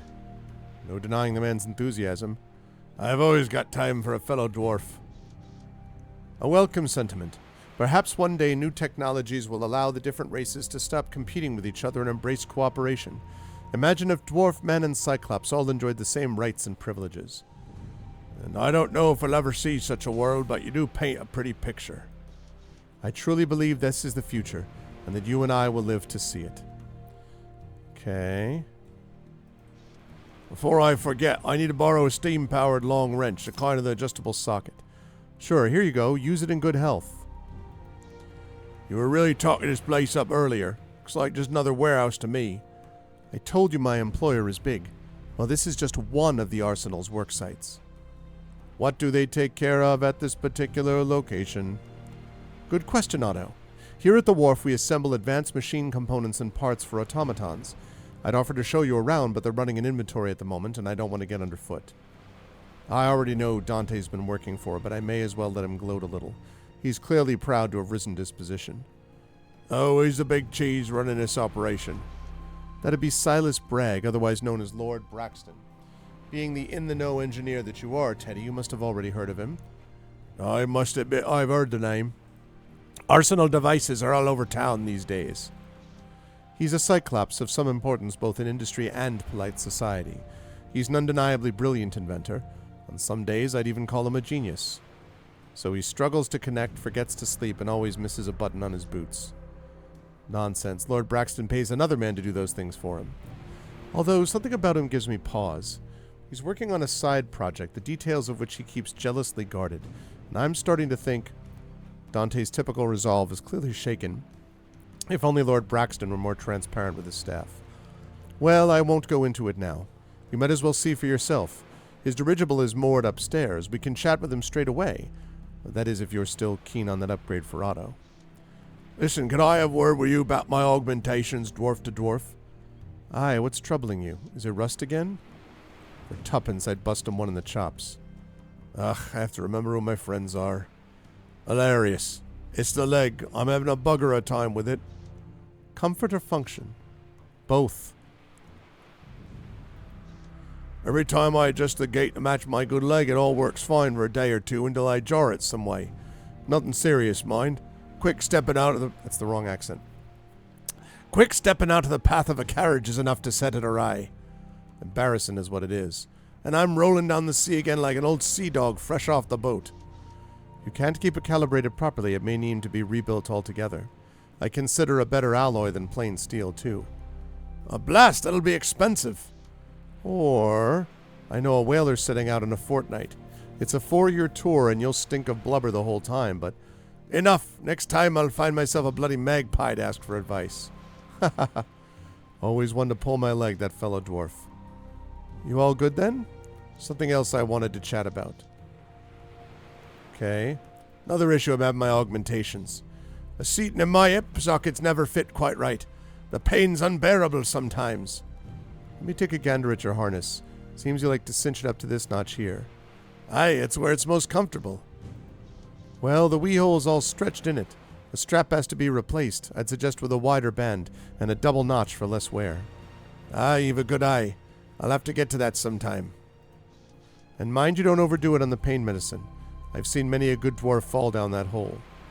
I know it, my friend, but it's good advice anyway. Okay, something else I want to chat about. What about that upgrade for Otto you mentioned? Yes, of course. We're calling it the Determination Core. I collaborated on the design, but the bulk of the credit goes to Lord Braxton. It was his idea, after all. The product itself is ready and waiting just upstairs. Don't suppose you have any cogs to sell. Okay, and I got a cog. Let's head for the airship. Ready to meet Lord Braxton, then? I recently received a rather unpleasant notice from your employer. I'm being evicted from the clock tower. You say the note came from Arsenal? What do you mean? According to the tube message, a clock tower somehow came into Arsenal's hands, and they mean to give me the boot. For the betterment of their empire, it said, or something like that. Yeah, that last bit does sound like the communication department. Well, don't take it personally. They've acquired half the East End already, and it sounds like the notices have gone out for the rest. The company's spreading like a distillery fire. Can you do something about it? Real estate isn't my bailiwick. Honestly, it's not wise to meddle outside one's department at Arsenal. Lord Braxton's position is that everyone's a spy until they prove otherwise. I'm sorry, Teddy. I wish I could be more helpful, but I can't put my job at risk. Anyway, the day's getting on, don't you think? We might want to head upstairs and meet Lord Braxton.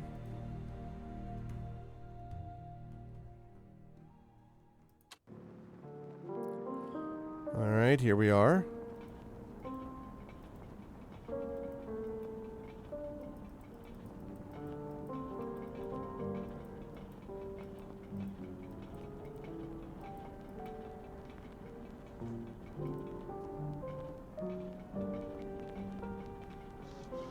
Many of the more advanced components that allow this dirigible to fly and maneuver were made by Arsenal. Is that so? Yes, this organization is the future of the Empire. I believe that all the way down to my bones. You'll see what I mean once you've had the chance to meet Silas. Oh, here he comes now. This fellow certainly has Dante's loyalty all sewn up. Yeah, the wheelie. Mr. Bragg, hello. So glad you found the time to meet with us. This is the capable inventor Teddy Redgrave and his personal automaton, Otto. Oh, Mr. Redgrave, Otto, pleased to make your acquaintance. As we were discussing the other day, I think Otto would make the perfect test case for that speech interfacing technology we've been working on. My speech patterns are very advantageous. Do you mean advanced? Seems like there's still room for improvement. My, what a precious little machine. But don't worry, Otto, any chances we make will be for the better. I promise. Now, Mr. Redgrave, according to Mr. Ziegler, Otto's entirely your design, is that correct? Yes, Otto's my creation and mine alone. But you understand he's more of a friend to me than a servant. Marvelous. I feel the exact same way about certain of my own projects. Mr. Redgrave really is one of a kind, sir. I place my faith in him 100%. I wonder, Mr. Redgrave, if you know anything about Arsenal's history. Arsenal Engines is more than a money-making machine. Any simpleton can manage that. My aim is technology for the masses. The small, the ignorant, the indigent. I wish to make the same miracles possible for them as for millionaires like myself. You must want to be known for another motivation besides the typical greed of a business magnate. If I don't chase this greatest of dreams, then some less charitable tycoon will take the lead. Possibly a plutocrat with too much stake in petroleum fuel engines. Bloody ghastly that stuff is. Many of our newfangled technologies owe their pedigree to the discovery of centuries-drowned Atlantis and her steam-powered wonders. Since your company is so dominant in the field, I must ask, was Arsenal involved in that expedition? An astute question. Yes, my father was... well, he was ahead of his time. I don't like to brag about his involvement in the discovery of Atlantis, but really, how else could a Cyclops have built an industrial empire like Arsenal? And of course, he paid the price for his genius. Terrible thing. Sounds like there's a hidden tragedy behind the fortune. Excuse me, are you saying your father suffered some misfortune? He was killed in an accident. Notice he said his father was killed rather than that he passed on. Tragedy is sometimes the crucible that makes a dwarf or Cyclops. I hope you feel the same, Mr. Bragg. I know my father would wish it so. Understand that I hadn't planned on discussing my past, and I need no man's pity. But very well. He and my mother were murdered by a shadow-skulking coward. Someone rigged their carriage with an explosive. I lost my legs in the same incident. Anyone would feel a deep emptiness after that. Could his grandstanding and achievements be his way of filling the void? My father was assassinated, you understand. The papers said it was industrial espionage, a jealous competitor. I saw he was killed because he was a Cyclops who had risen above his station, above what society deemed acceptable. He wasn't simply a genius inventor and industrialist, but a philanthropist as well, and from what I've heard, a man who wished to better the lives of others, not only his own kind. He wished equality for all the species, as do I, and he staked his life on his dearly held beliefs, as have I. But London was not yet ready for a Cyclops to succeed at my father's level, especially one who strove to uplift the entire species. Losing Richard Bragg was a blow to society itself. But I overcame the devastating losses of that day to build on the business he left me. Now Arsenal is a juggernaut of industry. I won't say I accomplished all this alone. Anyone who calls himself an island, I call a liar. By building himself an empire, he's put some distance between his past and current selves. Yet is it better to outrun one's inner wounds rather than treat them? Nowadays, my position is hard for the muckety-mucks to ignore. But if London isn't ready for this Cyclops, then she had better watch her back. But enough. Let's not dwell on such a morbid subject. Catering your best to the technology to the poor? The idea is merit, but I wonder if it's achievable. Nothing could be simpler, my good fellow. Or at least it's simple for a company operating at Arsenal's level. I shall establish a few key items that every man can use. Better clear the earwax, old Teddy. You'll want to hear this. Example, a self-renewing light source or small-powered cart for moving heavy items or carrying goods to market. Things like that. I subsidize the initial production cost to sell these things at prices which simply cannot be refused, thereby undercutting the competition. To my own quite numerous workers, I will offer deferred payment deducted from their pay.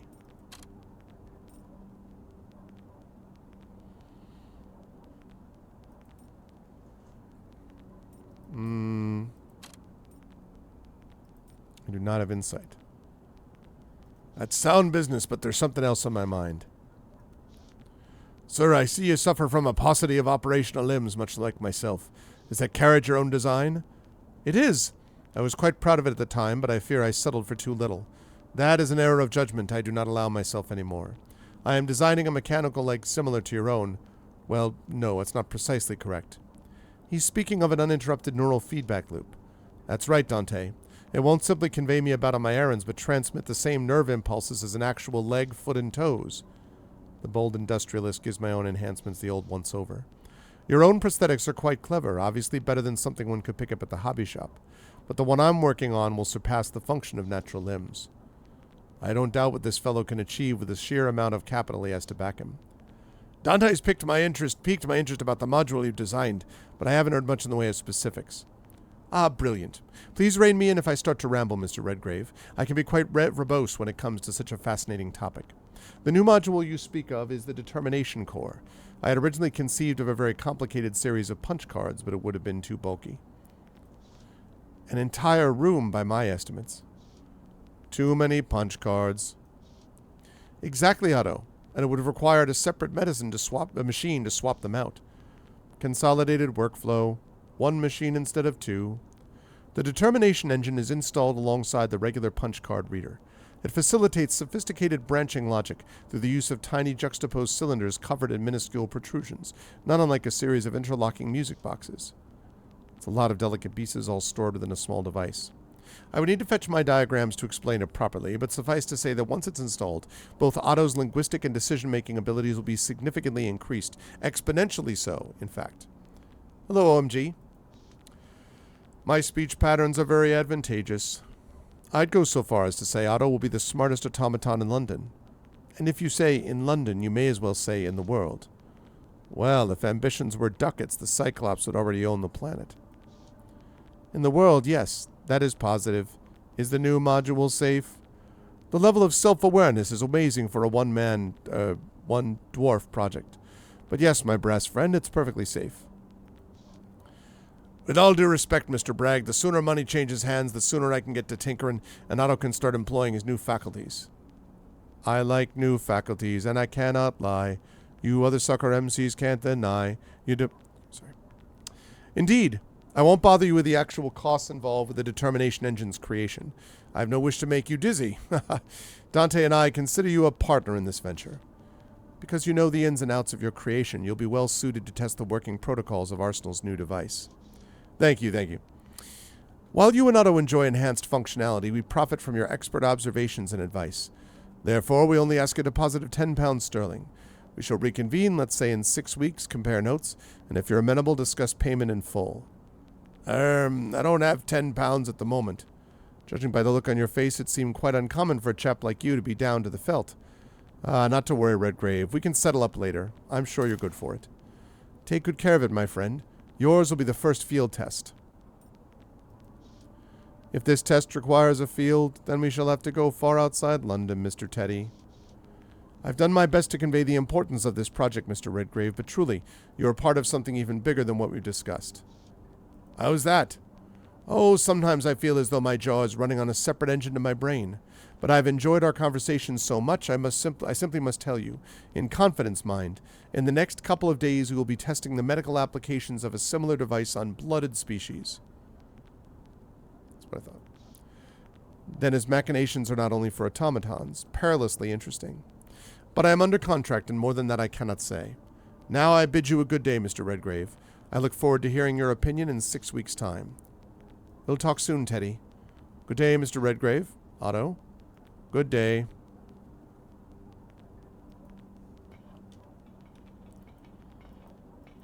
Okay. So, now I have to go to... Whoops.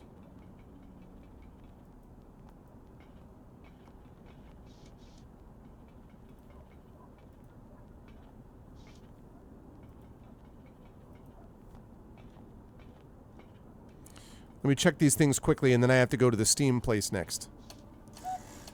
Yeah, I'm going to do that. I'm going to install the device, and then I have to go to the Steam thing. Conflicted about these devices. The craftsmanship is enviable, but the thing itself is ridiculous. They're supposed to keep good time. That counts for something. Books hardly look worn. Lots of numbers and drawings on them. Perhaps that's where Silas jots his ideas down. Not that I want to closely study them. Got to respect a fellow engineer's writings.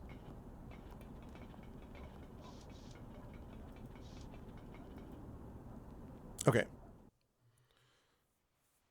So, auto upgrade, wrench.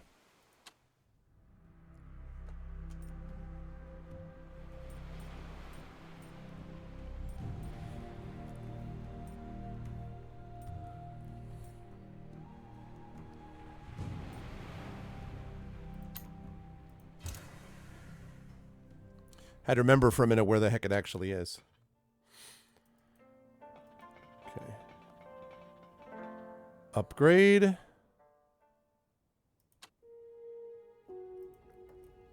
Anything? Let's see. Brilliant. Another mail-in form. Cognac. Keep your machines going with efficient industrial oil and without worrying about constant refills. Order samples today. You could hold on to it till my creation day, Mr. Teddy. That way I'd be getting my yearly treat free of charge. Given how long it takes them to deliver, I think we'd be waiting till your creation day for the samples, even if we mailed this form today. Besides, I get my cognac from the best of the best, but I can never tell out of the source. You might run off and get hooked. Another pamphlet. What kind of rot does it promote this time? Let's see. Periwinkle paste teeth cleaning formula that'll have everyone you meet take a shine to you. Use mail-in form attached to this pamphlet to order a sample of our product. By the beal of broker, my teeth are clean enough. I wish these ruddy salesmen give it a rest for once, right, Otto? Teeth need cleaning, Mr. Teddy. You know that. That I do. Shame that fact's buried underneath a mound of denial. If I had a shilling for every unsolicited leaflet I get, I wouldn't need to bother with monster hunting. What's it say? Alcohol. Good for the engine, but not for the engineer. Join the Lily Ribbons and keep honest-to-goodness laborers loyal to the Queen rather than to King Liquor. Moralistic Tommyrot. Besides, I serve no one but myself. Didn't you serve Queen and Country in Zululand? If you had been there, you'd know that self-preservation mattered more than preserving the Empire's might. Okay. I can essentially hear the author screaming about his goods. Want to see the wonders of the world and remain close to home? Visit Rathbone's Exotic Pets. Marvel at creatures from the Somali ostrich to the Galapagos tortoise. Peerless pets, peerless prices. The import duties must be as eye-opening as the creatures themselves. Do you mean that Mr. Rathbone shelled out to attain the tortoise? A minor change in tone. I believe Otto made a joke. Ha! That's right, Otto. And unless a rich collector comes along and buys the lot, those critters aren't leaving Sora's Square anytime soon.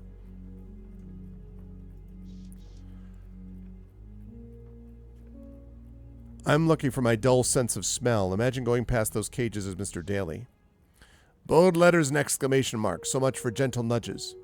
Maintain steady access to Tinkerfeller, the mechanic's best printed friend, by renewing your subscription to London's foremost magazine about the engineering trade. Fresh schematics, handy tips. Tinkerfeller keeps the information machine churning. This looks to be your fourth reminder. What makes you say that?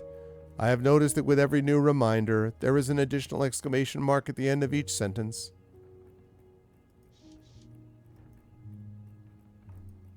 Okay. Workbench. Right, what can I install onto a resident automaton? Wait, don't I have... Oh, damn it, I have gears. Don't I have gears already?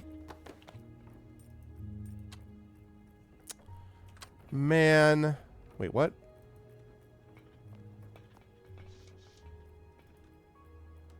What did he say?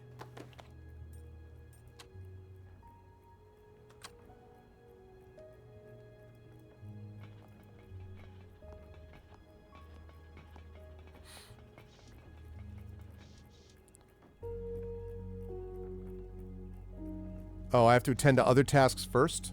Okay. Let's do that then. Yeah, let me do the Otis Hooks thing in a second.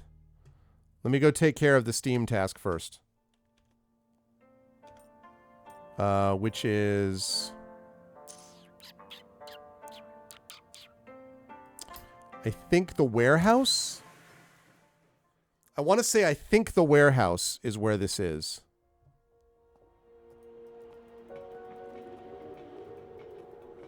I think it's the warehouse, and then after that...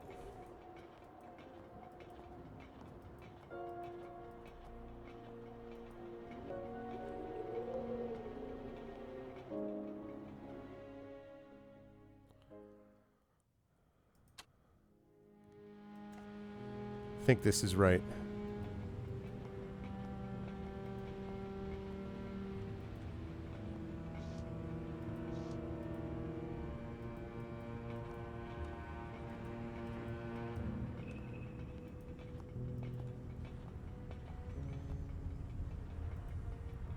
Okay. Right, I know about that. Okay. Running through London like a ferret? Yeah. I'm going to do this first, and then I'm going to do the autos thing. Whenever I see the whole, like, you better do this other... If you have anything else to do, do it first. I'm always like, I don't want to, like, shut off anything.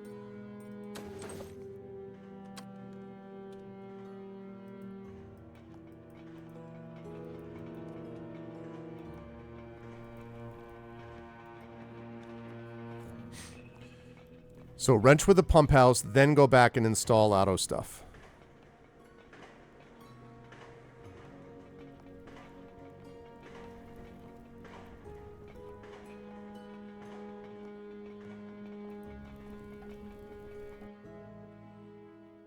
Yeah. Just because, you know, I mean, like, it probably would have been fine anyway, but...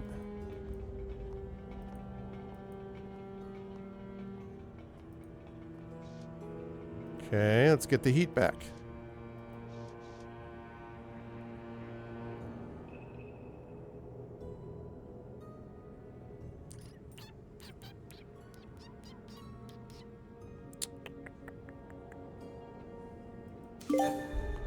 Molly's distilling operation has been stopped, at least for now.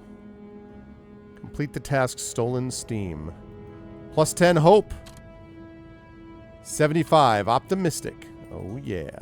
Okay. Good. So now we can take care of Otto's upgrade. Oh god, what the frick?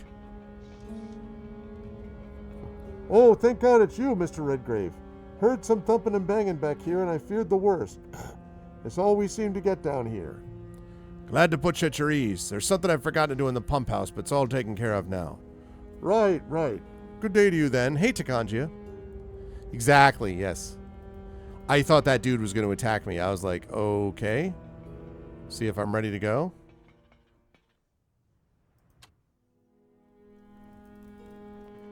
By the way, for those of you who are here, welcome. I'm going to be playing for another hour. This is Sovereign Syndicate, which is currently on sale. If you type in !game, it'll bring you to the Digital Deluxe Edition. But all of them right now are on sale for 20% off. So if you use that link, you can get to the link to the game. It won't cost you anything extra, but it would throw a couple of extra bucks my way, which would be lovely. So please consider doing that. The first guy that I thought of like that was reminding me of Bane, right? It was just like, You were born to the dark. like,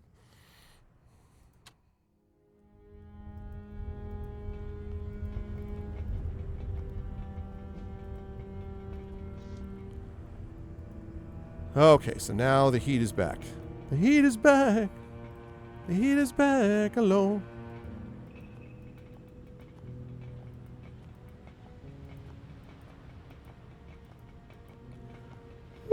Yawn. Okay, now upgrade time.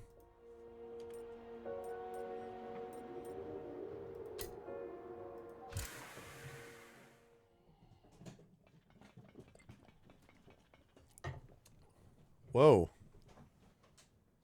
We have crazy cats. The cats are in play mode. Cats went zipping around right now. Can always tell when they come flying up the stairs. You can tell when they come flying up the stairs that that's what we got. Okay, Teddy's Workshop. There are non-crazy cats? Well, yeah, but you know the drill, Kilgore, as a longtime cat owner. Like, when they've entered play mode and it's all just like, let me run around like mad, you know? Okay, I put that on Otto's hooks. Need to raise Otto up on the hooks to install the determination cord. Excuse you. Hey. What are you doing? Leave my students' papers alone.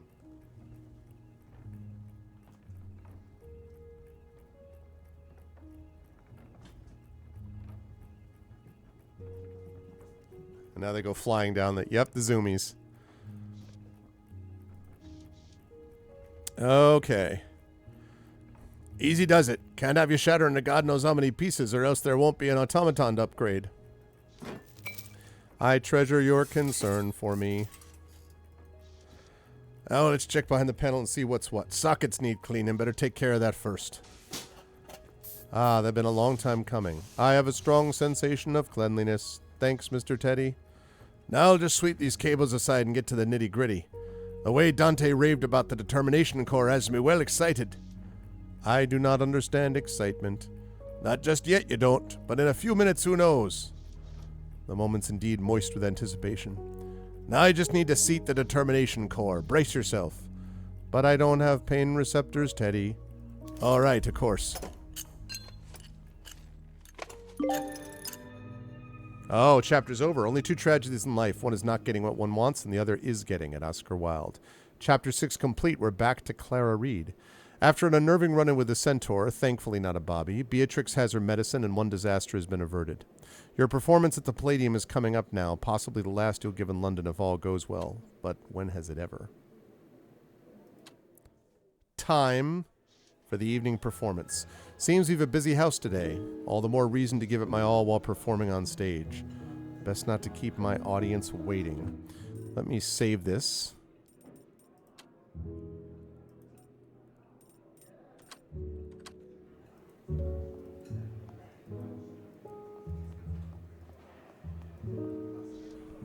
There's Aria humming a happy tune. Clara, oh! Hello, I thought I'd drop in to offer my support. A girl should have her friends about her on a night like this. That sounds like the same ditty Felipe was singing. What's that tune you're humming? Oh, I don't know. It got stuck in my head at some point, and now it's going round and round. Aria's never been a good liar. I heard it earlier from the fishmonger Felipe. It would seem the two of you have gotten rather close. Yes, I suppose that must be where I heard it. He's really very sweet, a good fellow, but I'm not entirely sure of my feelings for him. Not yet.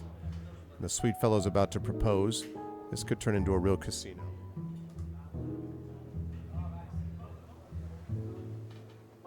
Hold on, I hear sounds that are not normal sounds. 1 second.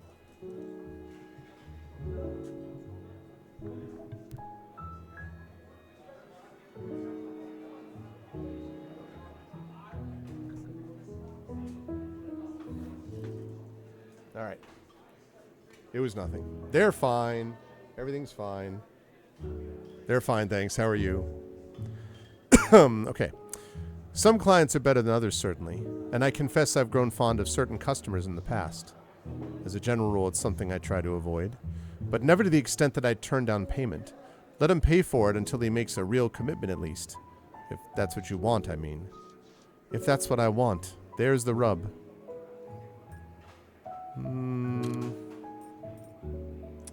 Nah. I understand if you need time to think about it, but perhaps you should find him, Aria. Talk to him. The sooner the better. Figure out what it is you want together. Yes. Yes, you're right. I need to face this head on. Better that than having the misery of it cling to her, distract her. Right after your performance, then. I've still some time till the trains stop for the night. I'll find him, then return to the Rose and see if I can't polish off the last of this debt, unless she's taken out by the courtesan killer. Best of luck, Aria.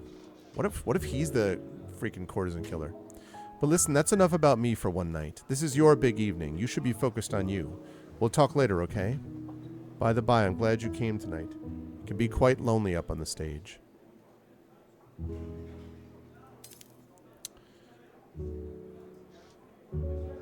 I can well imagine. I'm a bit jealous, you know. You've always been so bold, and now I have a little something bold on the back burner myself. That's a titch alarming, truth be told. Still, she's her own woman. I just hope she knows what she's doing. Have you heard about this courtesan killer the papers are on about? Rather worrisome, no? Oh, yes, indeed. Something on your mind? Perhaps so, but, Claire, I'm not sure it's anything at all. Maybe it's best to let sleeping dogs lie. Tact? 94% chance. What's going on, really? All right. Perhaps it would be good to share my concerns, though keep in mind I've no idea if what I know amounts to anything at all. And what is it you know? A friend of mine has been missing for some time. Her name was Gwen Saney. We used to work together before the factory burned. The textile fire that put Arya out of work. She'd not been around for months, and then...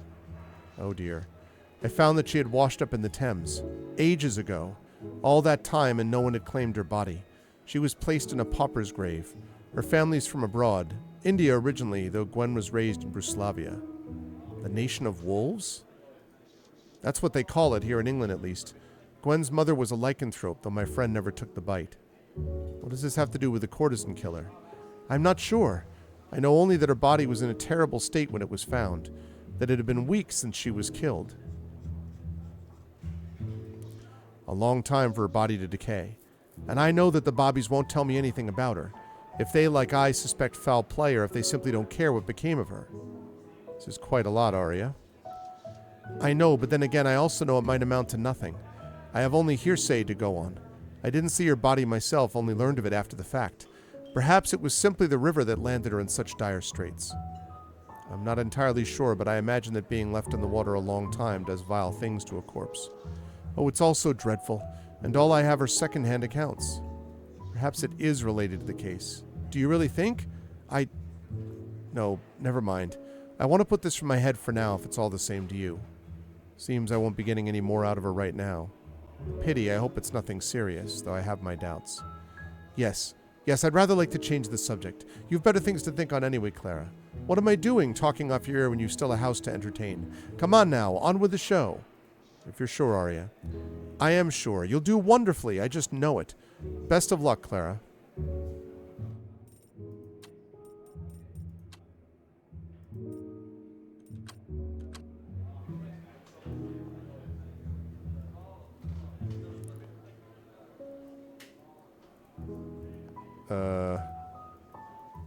Oh, right. I need to sing on stage, means I had to go backstage. Tessica, oh, hello. Evening, Ginger Cake. Tessica? Course I made it, darling. You look like you haven't any faith left in me. I must admit I wasn't expecting to see you tonight. Well, I'm afraid we'll be leaving after the performance. I hate to cut and run, but I have a showing with a well-heeled patron this evening. It's quite right. My darling Tessica's in great demand, as she should be. Slightly drunk. Seems the day's drinking has at last caught up to him. Thanks, Calvin. Sweet of you to say. And it was kind of you to spend the day about the bar in my stead, lest our dear Clara catch the morbs before her big day. Well said, Jessica. They have the finest and cheapest absinthe in the East End, and they let me keep a tab. Yes, Calvin, and they charge extra if you don't pay on time. Well, I really appreciate the both of you making it. Of course, my dove, and I'm sure you'll do just fine, even without our well wishes. It's hardly my first performance, Tessica. As well I know. I was at your very first performance in London, after all. Of course I remember. As you know, Bob, that was how we met, and your support through the years has always meant the world to me. Wouldn't have had it any other way, Ginger Cake. I'll get up there and give us a show to remember, Ms. Reed. Best of luck, Clara. Not that you'll need it. Okay.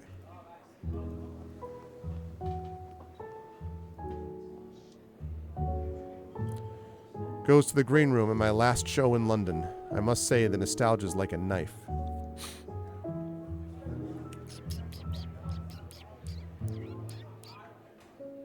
Ready as I'll ever be. Let's give them a night to remember. We have a modestly full house, and something about the finality of this performance makes me feel, well, it's hard to put a finger on it. Eager. Yeah. I'm eager to put this all behind me. Let's leave on a high note. 100! I am maxed out hopeful. The band begins to play a hopeful ballad from my years in America.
Haha, tremendous. That's excellent, lads. I'm on the road tonight.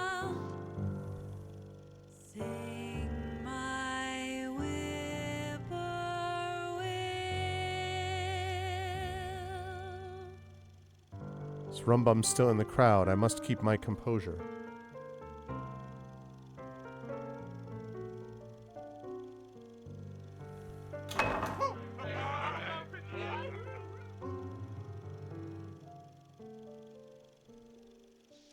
Dim night with red bare mantle spread, envelop stream and fair, and homes with pale and yellow light hide friend and peer beyond my ken. My heart too has begun to stray towards yon distant hill, and I will tune my whippoorwill. Yes, I will sing my whippoorwill. That's cool. Quite a performance to go out on. I suppose I did all I could. Thanks. Thanks. Thank you. Appreciate it. Appreciate it. Thank you. Thank you.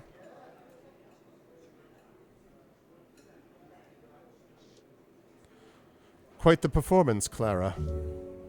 A masked man whom I've never seen. Perhaps he hopes to hide his identity while frequenting the Velvet Rose. I do hope the audience enjoyed it. First time at the Palladium? Perhaps I could have one of our girls give you a tour of the Rose upstairs. Thanks, but I'm quite fine down here. In point of fact, I attended tonight to see you.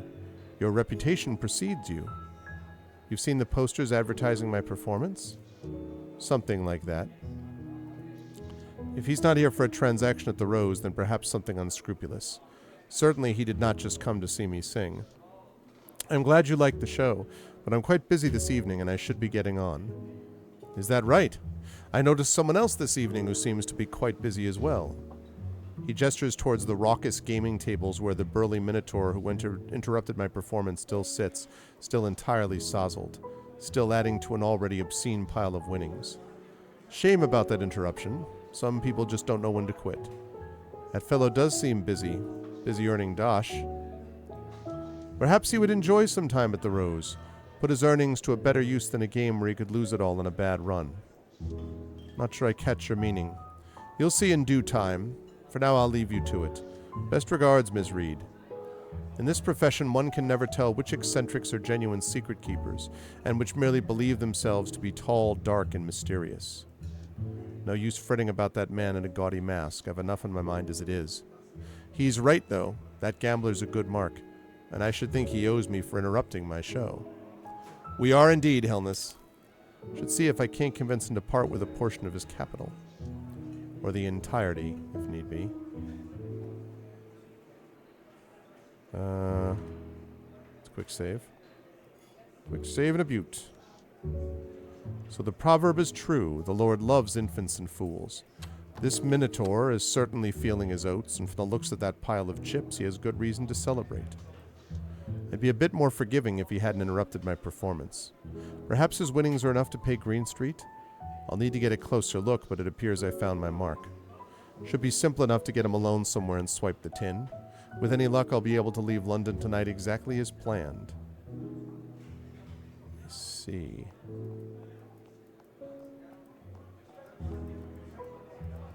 Before I do any of that, I'm going to go down here.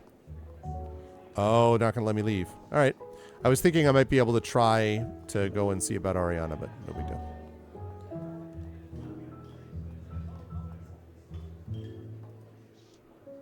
Sorry, Ms. Reed, but I'm focused on the cards for now. Goodness, I think I recognize him. He's the typical London lush, but the Rose only rarely has minotaurs for clients, much less repeat ones. Though I can't remember what the devil his name is. Atlas, perhaps? No, Atticus. That's it, Atticus Daly. Let's check his chip count. Oh, I had a 60% chance, come on. This single blue chip catches my eye first, which alone is equivalent to 20 pounds. Additionally, 7 black chips, 16 whites, and a generous helping of greens. Merciful saints. And here's your stack of tenors. He's pulling in a lot of chips, but I can't be sure of the precise total.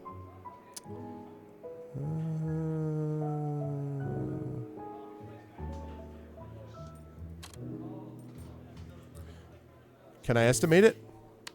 Yeah. I had a feeling I wouldn't be able to. This man is stewed, which will make pinching from him all the easier. All right. Tact and then intellect, right.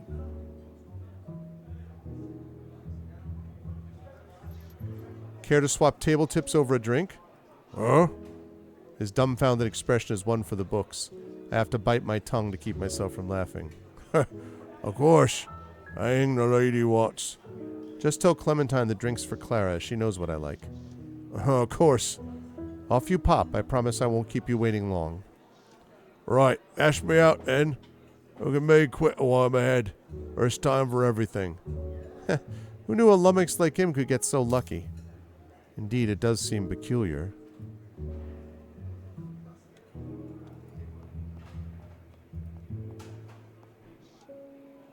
Hey, what's a gin bibber, eh? I suppose everyone deserves a bit of luck sometimes.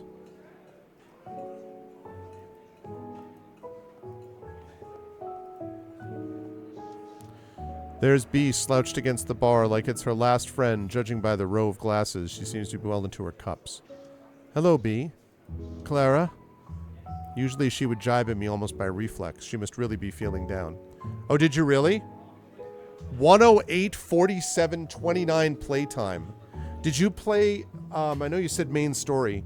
Is that most of it though? Like most of the game? 108 hours? Good gravy. That's some time right there. You did most of the side quests. Yeah, that's what I've been doing as well. Wow. Are you worried about Sykes? Sykes is on my mind, yes, but not because he threatened me. That was nothing. And what troubles you? You were right about him, Clara, about his, love of the moonlight. And you're not the only one. Zora's cribbed as well, God save us. Despite our differences in the past, she's looking for someone, anyone to spill her feelings to tonight. Sykes and I, there was one night recently, quite a passionate night. We were in rather a frenzy. A bit rough, though nothing either of us did not desire, I assure you. Nothing particularly jarring there. It sounds entirely within reason thus far. Saints know some clients request a rougher edge to things. I won't say I wasn't a titch marked up by the end of it, though so was Sykes for that matter. Still, Zora was less than enthused to see her star girl bearing such marks. It's not unheard of for dollies to take precautions against such things. Yeah, well, that's how I've been feeling, and I'm only like 18, 20 hours into it, something like that. Certainly we aim to maintain a certain air, but it should hardly be the impetus for a madam's ire. These things happen. Only made it worse today, what with the pills. Zora's given me an ultimatum. Break it off with Sykes or she'll boot me from the Rose for good and withhold my pay for violating house rules. Mixing work and personal relationships often leads to disaster, but falling in love is not a crime, B. Nor is change. Saints know I'm no example of sturdiness, nor of routine. And mistakes happen. At any rate, I'm happy for you and a little surprised, to be honest. I thought everything was strictly business with you. Ours might not be the most simple profession, but I'm still human, Clara. In this line of work, we form connections now and again, or else attempt to fend off undue familiarity. Unlike that chilly tyrant Zora, it seems. That's enough moping about. Eyes forward, I should say. That's right, and watch it with the gin. Too much of it produces a rather poor complexion in the morning. Have a good evening, B. Same to you, Clara. And thanks for the pep talk, I suppose. Seems the whole borough is on the lash tonight. And there sits my Mark jawing away with Clementine.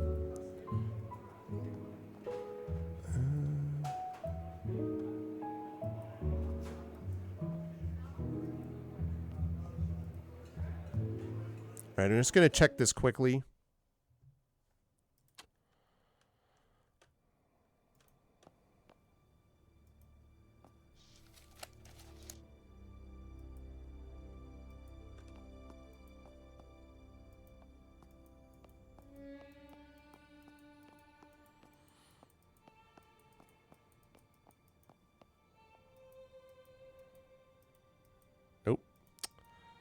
Can't get in there.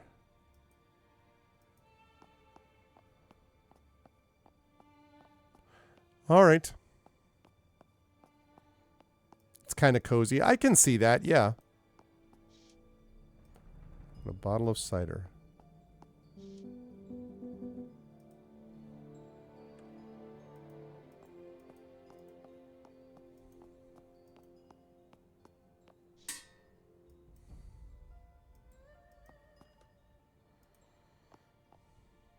Okay.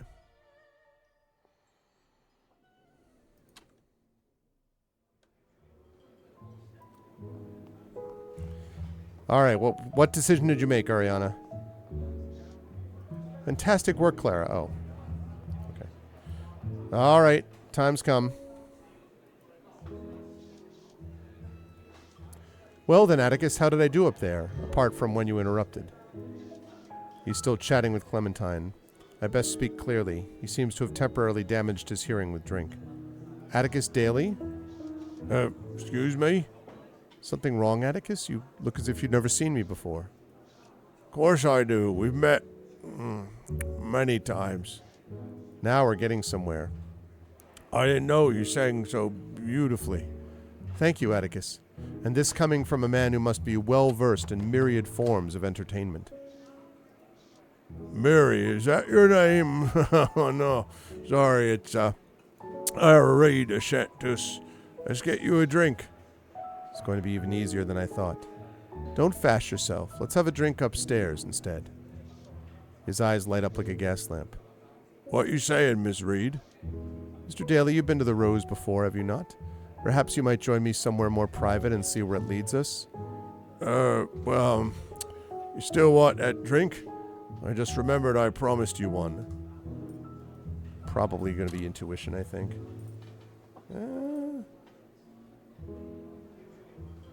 No. I'm sure Clementine can send us up in a bottle, what with your luck going the way it is. Right, Clem? Oh, no trouble, Miss Reed. We aim to serve. That'll do, Clementine. Have us a bottle of the finest beef eater on the shelf. I'll send it to room 4, but I'll let you hobble up there first, big timer. Aye, Clem, I got words for you yet, but for now, it's time I got upstairs and made myself comfortable. Clem levels me a reproachful look. Not exactly my place, but I hope you know what you're getting into, Clara. Me and Master Daly are friends, you know. Wouldn't want any harm done. Rest easy, Clem. A woman with my reputation must maintain it. Your business, I suppose. Yeah, it is. Yeah, it is my business. And don't forget it. Okay. Follow Atticus upstairs.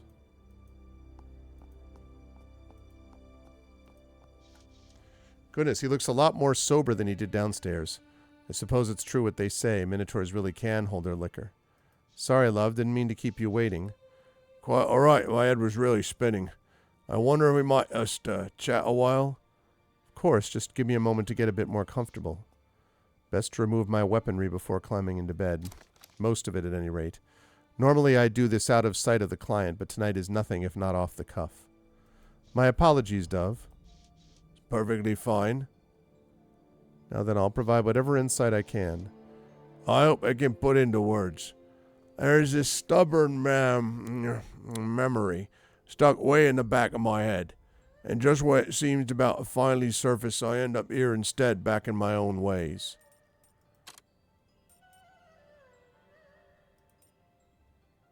I know the feeling. Perhaps I'm a born drifter, not meant for the straight and narrow. Because even when my luck runs out, I never hit rock bottom. I'm a lover. I'm a sinner. I'm a lover and I'm a sinner. I get my music on the run. I sure don't mean to harm no one. I wonder what rock bottom looks like for him. What might it take to admit he's found himself there? No use maundering about my past. I ought to throw all that away and embrace the moment. I think I heard that in some poem once. I keep checking this because I keep forgetting what each one's talents is. It sounds difficult, though. At least you're not alone in that. I just can't be sure of what I want. Nothing wrong with a little uncertainty. Everything and everyone's in a muddle, at least some of the time. All the time in my case. I feel like something's in my past locked away, and however much it scratches, I can't let it out. Maybe I just need an ear or a warm body next to me. Whatever this problem is, setting it aside for night's bound to clear your head. I'm afraid I'd make poor company tonight. I'd prefer conversation to a tumble in the sheets.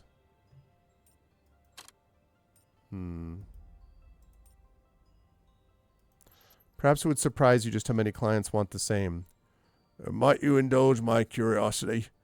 You ever had hornpipe? I beg pardon, what I mean is, have you ever been with a minotaur? Yes. Does it frighten you? No. Not at all. I'm a professional. Sure as sight, I can see that as well as the next cove. You're under no obligation to force yourself. I wouldn't think any less of you for it. Let's give it a go. Whatever you like. His motions are shaky, unsure. He swoons and clutches at his head in regret. Poor man must have really been through the ringer as of late. Sorry. This isn't how I wanted this to go, but I'm in no right state tonight. There's no need to apologize, Atticus. It's far from the worst performance I've ever seen. Thank you. You were quite kind, Miss Reed. The poor fellow only knew that I'm about to take him for all he's worth. Let's see. No thanks necessary. I'll just have a pop downstairs and bring us up some tea.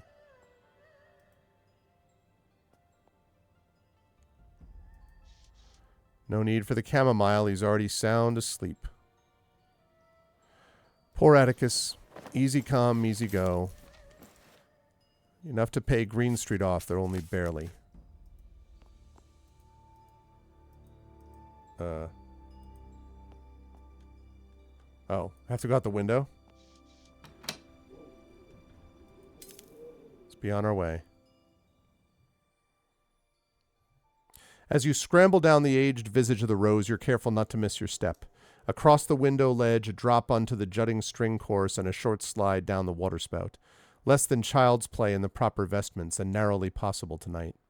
Beggar's Lane is never entirely deserted, but it looks as close to empty now as you've ever seen. You should be grateful for the absence of onlookers, but the solemn stillness of the street only adds to your unease. There's so much riding on these next few steps, and great is the reward should it all go to plan. Clara, I'm glad you're here. Arya, what are you doing out here? Well, you see... Is that a horseshoe? Ariana turns red as she demurely shoves a horseshoe back into her dress pocket. Did you find Felipe? I did. We met upon the wharf. I'd thought to return to work, but... Oh, Clara, so much has happened, and all of it so quickly. And the horseshoe? It's because Felipe can't afford a horse. Not yet. I beg your pardon? He told me the latest fashion for distinguished gentlemen is to present a horse in lieu of a ring to their beloved. He said I deserve the finest mare, and this horseshoe is a promise to ensure just that. He asked me to marry him. Where on earth did he get that idea? I thought you of all people would know. Felipe said the idea came from America. Arya hands me a penny paper from her reticule. The dog-eared page contains the worst Spanish translation of N.P. Willis's The Upper Ten poem I've ever read. The text reads, a rule for the distinguished gentleman is first get a horse to get a wife. It is meant to read, a general rule for the distinguished gentleman is to first get a horse, then get a wife. Felipe claimed Mr. Willis is quite popular and respected across the pond. Is he wrong? My apologies, Arya, but I've no idea what he's on about. Does that mean you've accepted his peculiar proposal? I asked him to give me the night to think on it. So you're still unsure? Arya, that's not the best of signs. It's not that. I've made my decision. I have. Or I think I have. But Felipe wants to leave London. Ariana's not London-born nor bred, though she's lived here much of her life. I imagine leaving is no small choice to make. The more I dwell on it, the more I want to go with him, to elope, though I asked for the night to decide in truth. Fair caveat, I would say.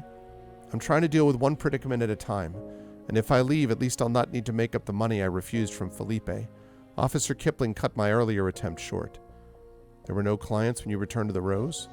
There were, though not enough to cover what I owe. Sorry to hear that, Arya. But what about you? You've seemed quieter than usual as of late. I'm afraid I don't know what you mean.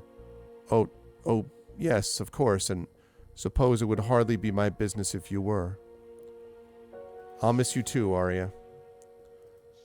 But I'm so excited too. Felipe said he'd pay for us both to quit London and travel.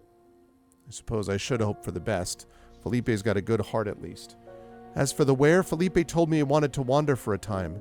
India, Nidavellir, oh, I've always wanted to visit Italy. That sounds lovely. I'm happy for you, Arya.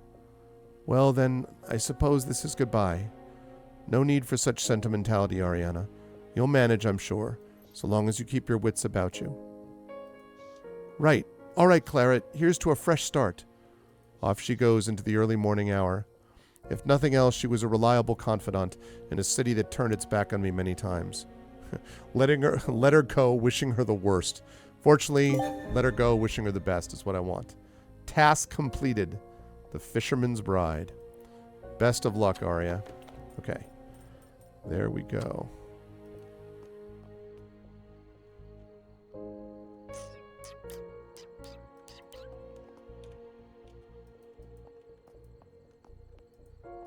Actually, wait.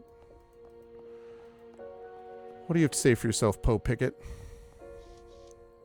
The unfortunate Poe Pickett hunches by the stairs to the Palladium, chin drooping, head heavy with gin soak. Oh, you didn't? Mr. Pickett, are you all right? Dribble drabble. Is he entirely soaked in gin? Can I help you somehow? Perhaps fetch some water? Dribble.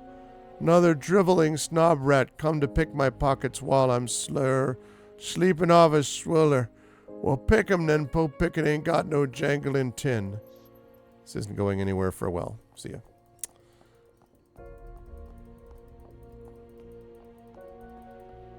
Green Street. It's the time for Green Street. Street just behind me should get me to the wharf. Also should get me attacked.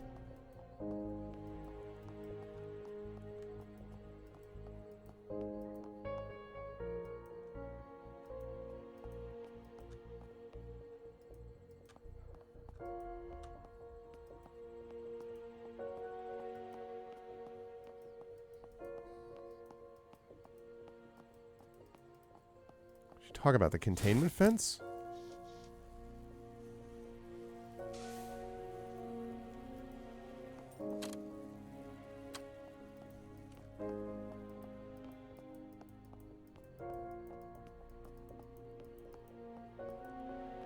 Oh, that's the side alley? Okay.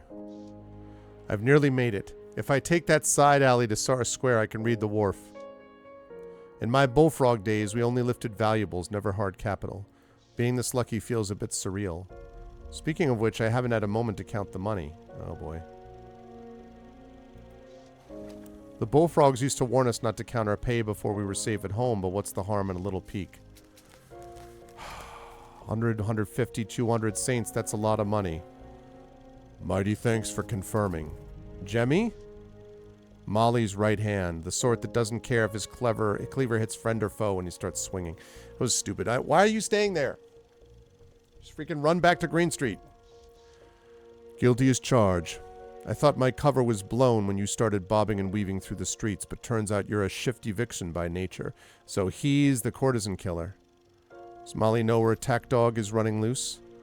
Does your dear departed husband's kin know his black widow's taken up in London? So he knows about the bounty. Has he come to collect? Perhaps I can get around him. My bad luck that I've not got the proper shoes on for roof jumping, though I can still lose him in the back alleys. I spied that glance away. You're really going to have me charge after you? Even at a dead sprint, it's a long shot. And once I reach the wharf, the area's crawling with dockhounds to boot. That money wasn't meant for you, Clara. Molly wanted Atticus to win, but he wasn't supposed to lose it to you. You threw a spanner in the plan. Should have known something was amiss. I'd seldom seen the average London lush earn much at the tables, let alone this small fortune. Molly must have needed Atticus indebted to her. Whatever she's cooking up, it starts with rigging the luck of a gambling drunk? Oh, it's an ambitious plan, that's all I'll say. When she pulls this off, it'll shake up all of London. Now here's the rub. You stole that money, so I'm stealing it back. There's nothing for it. I need him out of my way. Is this the best I can do?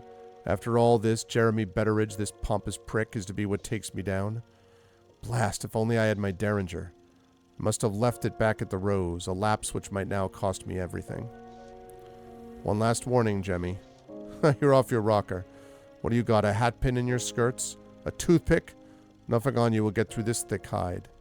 Then I'll plant this toothpick in the roof of your mouth. Slice off your bollocks, perhaps your good eye.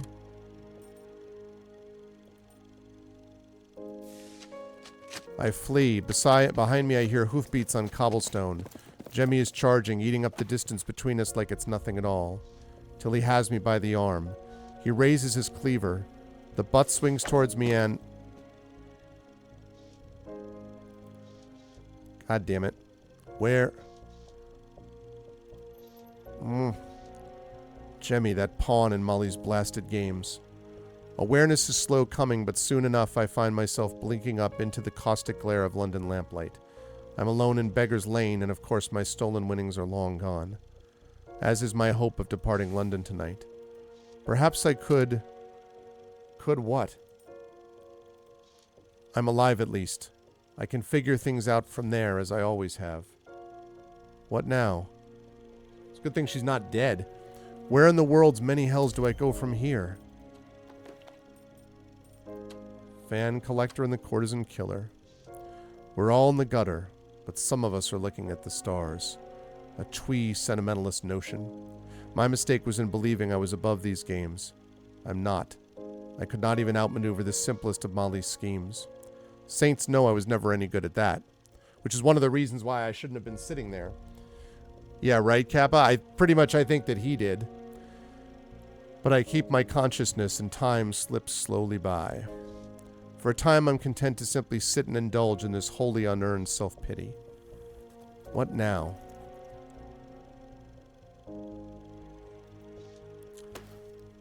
Would you like a hand, Miss Reed? Have I any choice? Here to hurry me along, officer, lest I be written up for vagrancy? I am not a barbet, Miss Reed.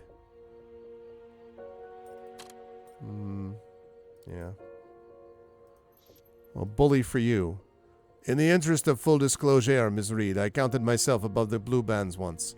I left that life behind me, though, and these days I find myself working cases for a rather generous patron. Not a mutton shunter, then, for all the good that does me. It appears you've just been robbed. Afraid I have. Our good Mr. Daly was set up by Molly and her lot. They rigged his tables. They were to take the money off him when he left the bar. Also, I hazard that you would not be lingering in the gutter were your evening going well. Molly again. I should have spotted it sooner. So foolish of me. On the contrary, you were just unlucky. Had Jemmy not been lurking about, you would have gotten the money to Green Street, and the dockhounds would be loath to take it out of Green Street's hide in the way they did with you. Never underestimate Molly O'Malley. She must have posted someone outside the bar to wait for Atticus to keep tabs on the capital, and my leaving through the window wasn't enough to give them the slip. You knew where I intended to bring the tin? Those that I work for had their suspicions. They surmised your intent to leave London. I do not take kindly to being followed and spied upon. Ms. Reed, I'm here on specific business with you. I'm afraid I must ask you again. What do you know of the courtesan killer? I know little more than I did before. I came here to entreat your assistance, Ms. Reed. My patron requests your aid in hunting the perpetrator down. Why? Why, of all the horrors in the thrice-damned world, should I care about this one? My employers have a vested interest in solving this case. That's not an answer. I'm afraid not. Why have they deigned to get involved now? They wish to get involved because they wish for the murders to stop. Past that, I cannot pretend to guess my patron's motivation. Is that not enough? 27% chance we could do it. Let's go for the... Oh. That wasn't very likely. It's impossible to divine the whims of a shadowy force of people whom you have never met. But perhaps he's right. Perhaps it's enough that they want the slaughter to stop. What would they offer me, these generous patrons of yours, in return for my service? I've never once worked for free, and I don't intend to start. They pay well. Very well. I did not exaggerate when I called them generous. Their patronage is what allows me to pursue my work as a gumshoe. capital in and of itself would go a ways towards ensuring my continued safety. They can also, of course, offer you protection, as well as their substantial resources toward the effort of solving this case. Entry to the crime scene, to the morgue, and access to any leads we have thus far. You mentioned protection. Aye. From Molly and the rest of the underground? My patrons represent a host of private contractors who pursue various interests that align with their own. It may not be worth much to you, Ms. Reed, but I personally believe their goals are just, or at the very least, often sensible. That tells me extraordinarily little about their character. My patrons will denounce you should you become too great a liability, but it would take much more than past transgressions, petty theft, or illegal streetwalking to force their hands in such a way. A wealthy American family placed a bounty on my head. My patrons are aware of the Lancaster family's incentive as well as your history with them. They are prepared to dedicate themselves to your protection and deal with the Lancasters in whatever way most efficiently removes the problem. Yeah, I agree, Lorcan. Well, I'll be damned, isn't that something? That is good to know. The notion that my affairs may be known to this enigmatic organization is unsettling, to say the least.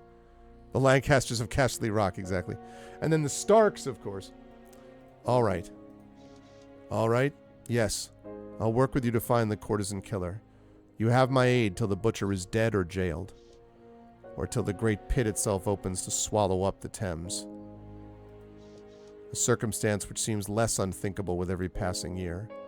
Hi, Mrs. Dunsel. I make no promises regarding the purchase of my services after the villain is put down. We shall see.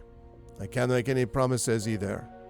But if you're willing to dole out pay and protection, then my skills are yours. Lord knows I've gotten into bed with worse. Literally in some cases. I'm pleased to hear that, Ms. Reed. For now, I'd suggest you return to the bell jar and get some rest. It's not a bad idea. And begging your pardon, Ms. Reed, but I believe you took quite a thrashing not long ago. It wouldn't do to have you concussed and reeling. A titch of strychnine and a warm bed seems the best course for you. He's quite right. I'll send a missive round to the bell jar in the morning. Let you know if anything else comes up. Till then, Ms. Reed. Till then. Yep. I can resist everything except temptation. Oscar Wilde again. Chapter 7 complete. So, the masked stranger isn't your run-of-the-mill nutter. On a visit to Sacred Heart, you discovered your mother's maiden name, Anne Hathaway, and confirmed that she's being held at Bethnal House, a hospital for the mentally infirm, and a chinwag with Clementine gave you a lead on accessing Bethnal. One sec, chat. I've got about 10 minutes left, but I'm going to turn on the lights in the room. It's that in-between time where it's getting dark, but it's not dark enough to have lights on when I start anymore, so...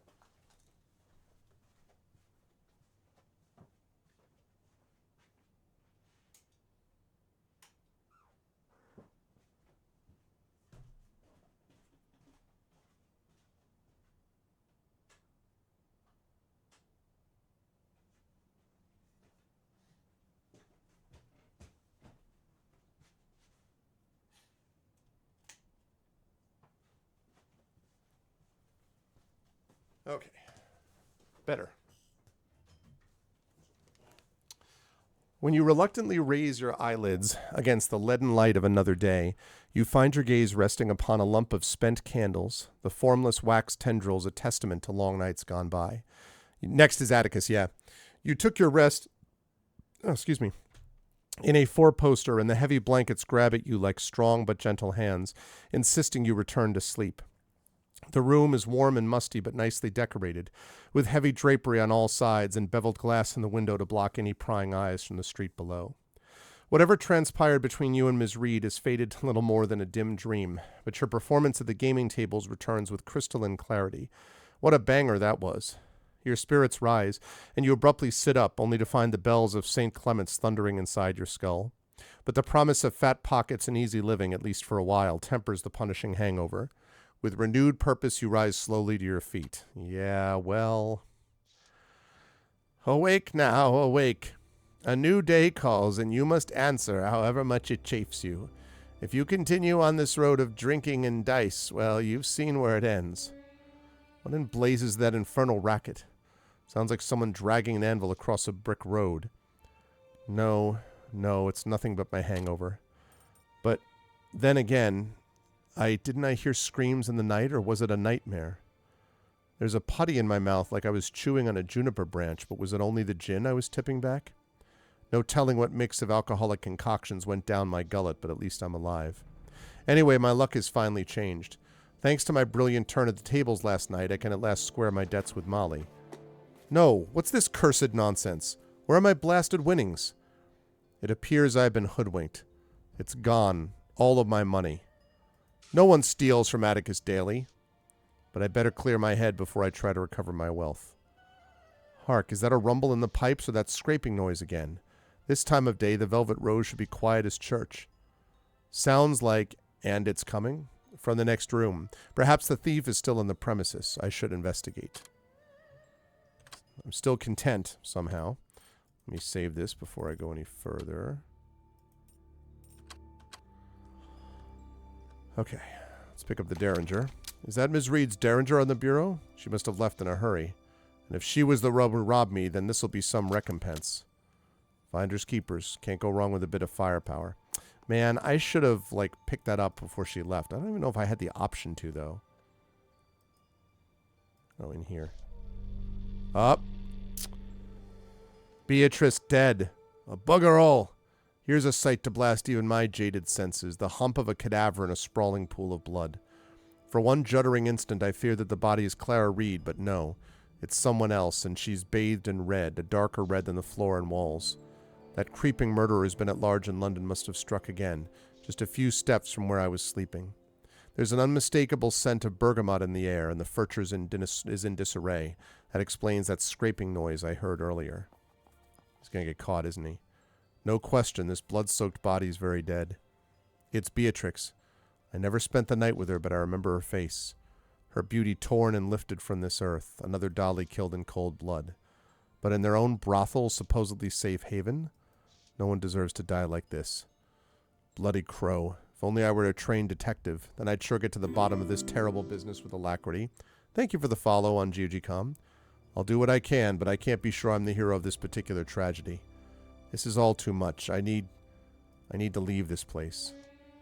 2 lofty stories from here to the hard cobbles below. Could it have been a cat burglar? Or perhaps something with a natural climbing ability? The chiffonier was dragged across the floor to where it stands. That explains the scraping sound which woke me before.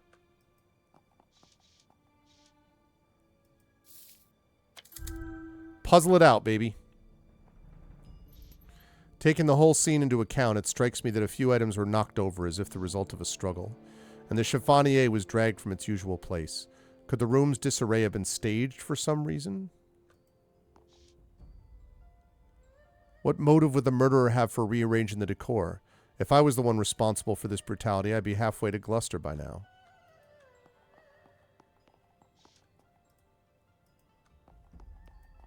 Pocket watch, too.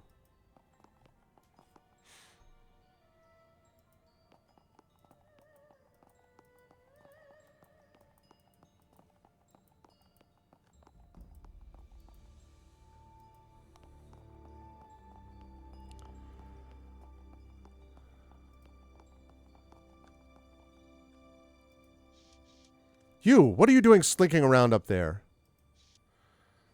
You've undoubtedly heard about a courtesan killer. I'm sorry to report he struck again there in the room at the top of the stairs. What are you trying to say? There's a girl lying dead upstairs, and judging by the scene, it looks like the work of the courtesan killer. Saints above. This is troubling, troubling indeed. When word gets out, we could be ruined. I'll let the girls know. We'll have to close our doors. You know anything that might point to the killer? I believe I do, in fact, and I'll tell you for nothing. It's a werewolf or some other deviant behind all this carnage. What else could it be? Interesting. Do explain. You've seen the newspaper reports, no doubt, and now you've seen it with your own eyes. What sort of creature could do such a thing? But those with lycanthropy are only dangerous during the full moon. Perhaps. But a partial transformation is not unheard of, or even full changes in the immediate days that follow and precede the full moon. Madam certainly seems to know more about the matter than me. Regardless, with the trauma induced by each transformation, one's noble restraint gets gradually looser. Yeah, but then all of the suspicion is falling on Sykes, which seems too easy. Excuse me, but are you muttering under your breath? I haven't the slightest of... What was that? Are you tallying sums in your head right now? A woman was slaughtered not 20 yards from where we're standing, and not long ago either. Well, didn't you wake up high and mighty this morning? I'm running a business here, sir. And who are you, just another John wandered in off the street? This is a job, and my girls rely upon it to pay their way. Perhaps so, though it still seems unduly callous to me. I have to tell you I've been robbed right here in your fine establishment. Last night I was flush with capital, but I woke up a pauper. I don't know anything about that, except it was probably the dolly you were with who robbed you. Anyway, what kind of dullard falls asleep in a bordello? Perhaps I shouldn't have trusted Miss Reed, but I was overcome with such fatigue that I couldn't help but fall asleep. I must tend to my own troubles, madams. Madam, I leave this shambles in your capable hands. Run along, bullman. Whatever business you had here is finished. It's fascinating that he doesn't have to, explain anything. He doesn't immediately come up for anything, and, that seems unusual to me.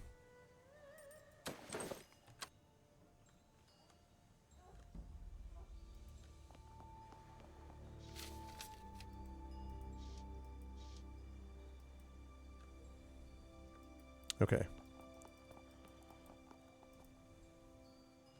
All right, we're going to check out one more thing. In but a few short hours, your sleeping form has been looted by some cowardly crook, and you've suffered a sight like to make your eyes start out of your head. It sickens you to think such butchery happened only a few yards from where you slept. If only you had heard something, anything, perhaps you could have intervened. And here's the palladium. Normally you'd wash away your problems with a stiff drink, but the mere thought sets your stomach to churning. In truth, you've never felt less like entering a barroom.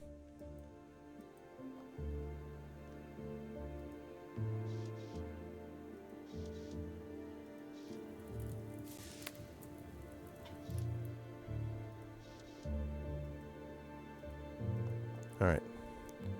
Let me go check this one thing because I want to forget. Oh, hello. Old Jemmy's a hardened bruiser. I hope for my sake he's not here about my debt to Molly. The bar is empty except for the brick wall of Minotaur in the doorway, one hand on his weapon, a meat cleaver filled for a giant's cop chopping block. Soften him up. Success. Jemmy, if I don't miss your guess, you're a gin-drinking Minotaur, right? I didn't come here for a chinwag. Mistress Molly sent me to offer you a favor. She has generously arranged for you to work off some of your outstanding debt. His wooden falsies make his breath damp and rotten like a beetle-infested log. His eyes shine a toxic yellow from pits as dark as the tar-black hair splitting his forehead in a widow's peak. You don't scare me, Jemmy. From one maverick to another, just tell me what I need to know. Listen, me Cully, I'll clear this up for you right now. We know Clara Reed fobbed your dosh. She's a dolly, isn't she? She's after one thing only. Consider last night a reminder of that. I don't believe it. Yes, you do. You're not that daft, or you never would have lived this long. Lucky for you, I happened to bump into Miss Reed, and she was only too glad to hand over your dosh. The winnings were never yours to begin with. Molly arranged the whole thing. So what's the problem? Sounds to me like you still got your money, so Molly and I are at quits. You think so, you mug? I told you Molly arranged the whole thing. She put Lefty Brone at your table. A famous card sharp. I should have known, but I was too drunk on winning and gin. Money or no, she did you a favor, so why don't you see what you can do for her in return? Blast. Money always gets her money's worth one way or another. First smart thing you've said today. Go talk to Molly at the tavern, and I suggest you clean the wax out of your ears first. She wants to give you this assignment personally. Well, well.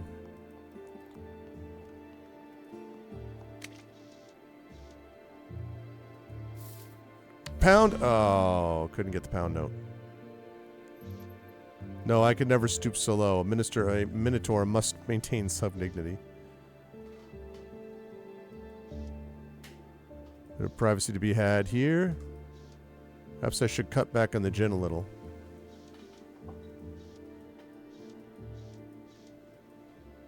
Oh, so we can't do it.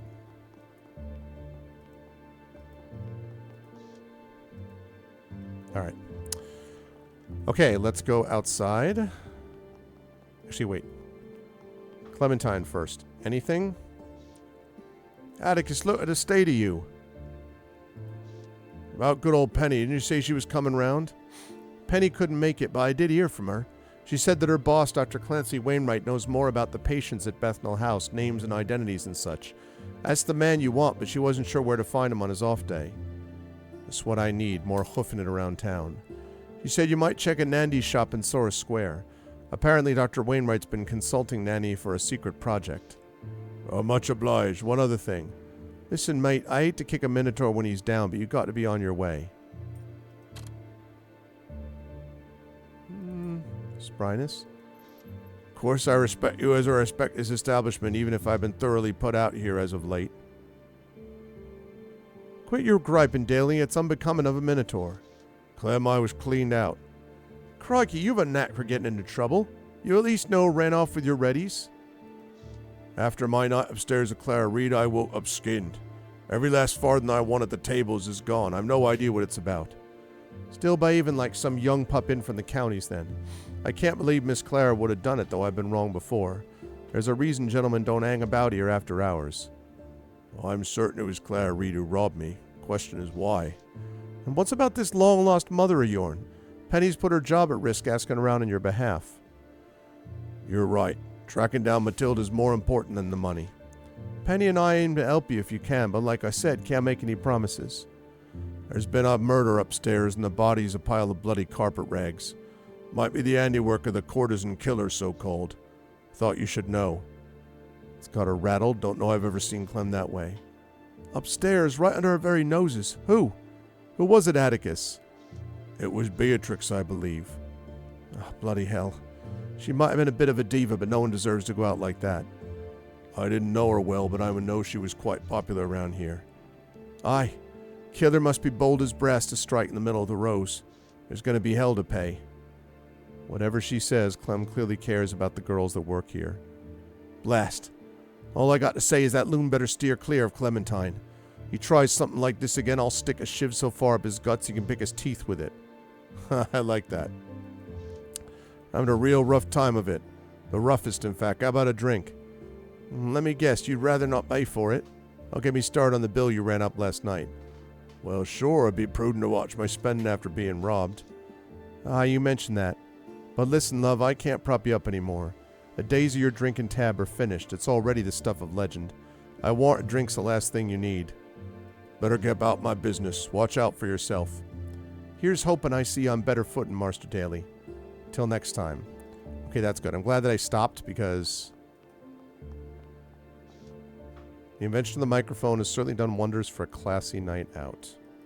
Can I get into that backstage area, I wonder? No, I cannot. Okay. All right, let me just get outside then.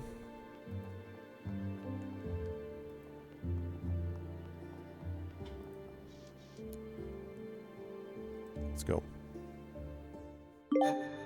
Ooh. I didn't know I was going to get a new chapter. Experience simply the name and give her mistakes. Complete chapter 8. Clara Reed, chapter 9. Your performance at the Palladium was interrupted by Atticus Daly.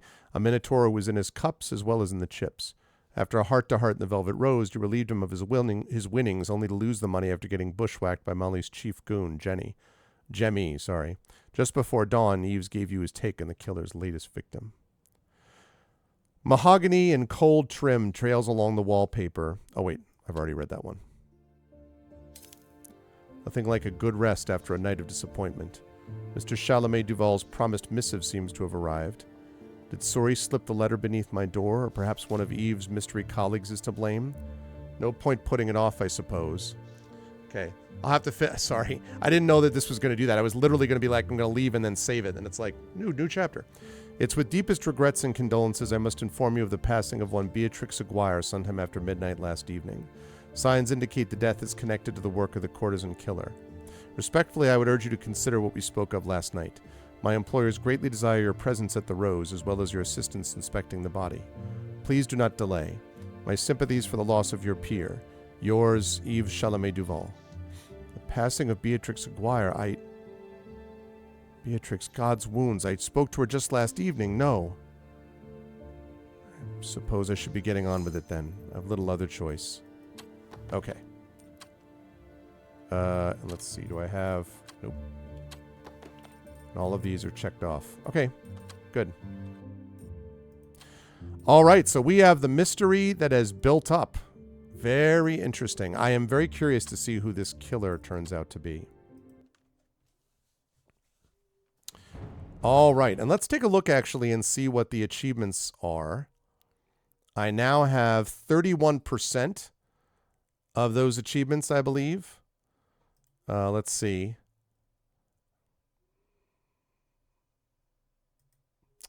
Let's see. Uncommon. Look at this. Fisherman's Bride. Rare. 5.1%. Okay. Then a bunch of uncommons. And what we talked about was that I'm pretty sure, looks like chapter 17 is the last chapter. I'm pretty sure, honestly, that the reason for this is that a lot of people don't get past the first few chapters. But 5.1% rare. Interesting. Maybe because you weren't able to finish it earlier than that. So, Kinseed, which I've already updated. Anyway, so interesting stuff. Interesting stuff. I am excited to see where this is going to go down the line, and I am very much looking forward to getting a chance to play more of this game soon, although I don't yet have my April schedule kind of worked out yet. And until I do, I will not know. Until I do, I will not know exactly what I'm doing next week. So I don't know if it's going to be D&D or not, but we will certainly find out sooner rather than later. And I will post it, of course, on my calendar on my own website when I have it. You can also always find it on the Twitch schedule, the public Twitch schedule for GOG streamers too. That's going to do it for me, though, for tonight. I had a good time. I hope you folks did as well, as we got a lot of chapters finished. I think we were only to like chapter... I think we blew through like 4 or 5 chapters today, so we went we did a lot. And I hope you enjoyed it. I am really enjoying this game quite a bit. And if so, I hope you will consider following us here on GOG.com's Twitch channel. I hope you'll consider subscribing to us here on GOG.com's Twitch channel. And I hope you will consider clicking through and checking out our individual channels, because we have our own Patreons and subsystems and stuff like that you can check out as well.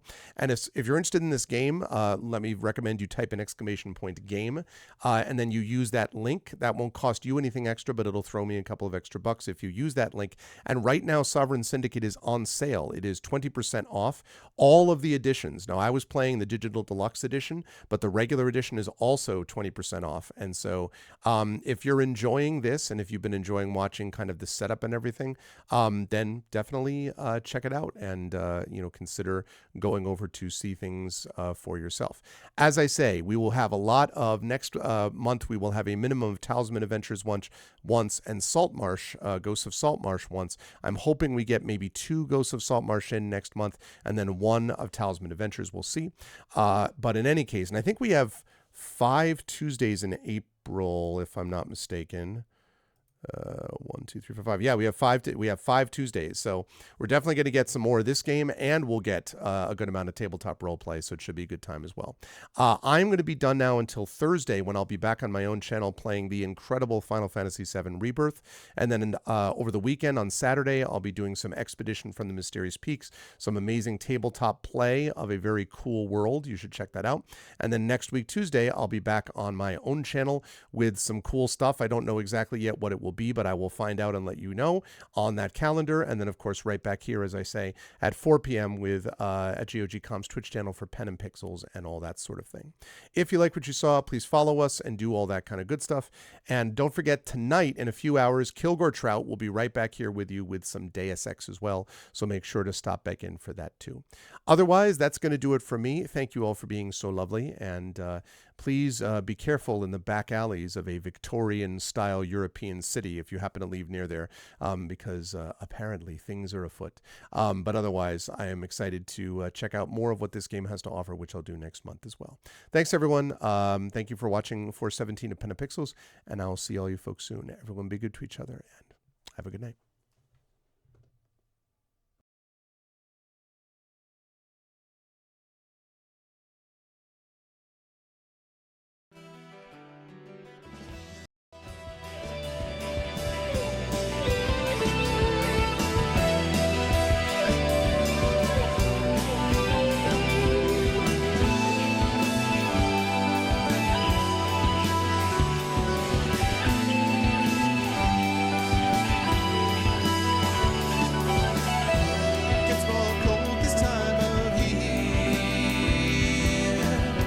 sun is hidden far from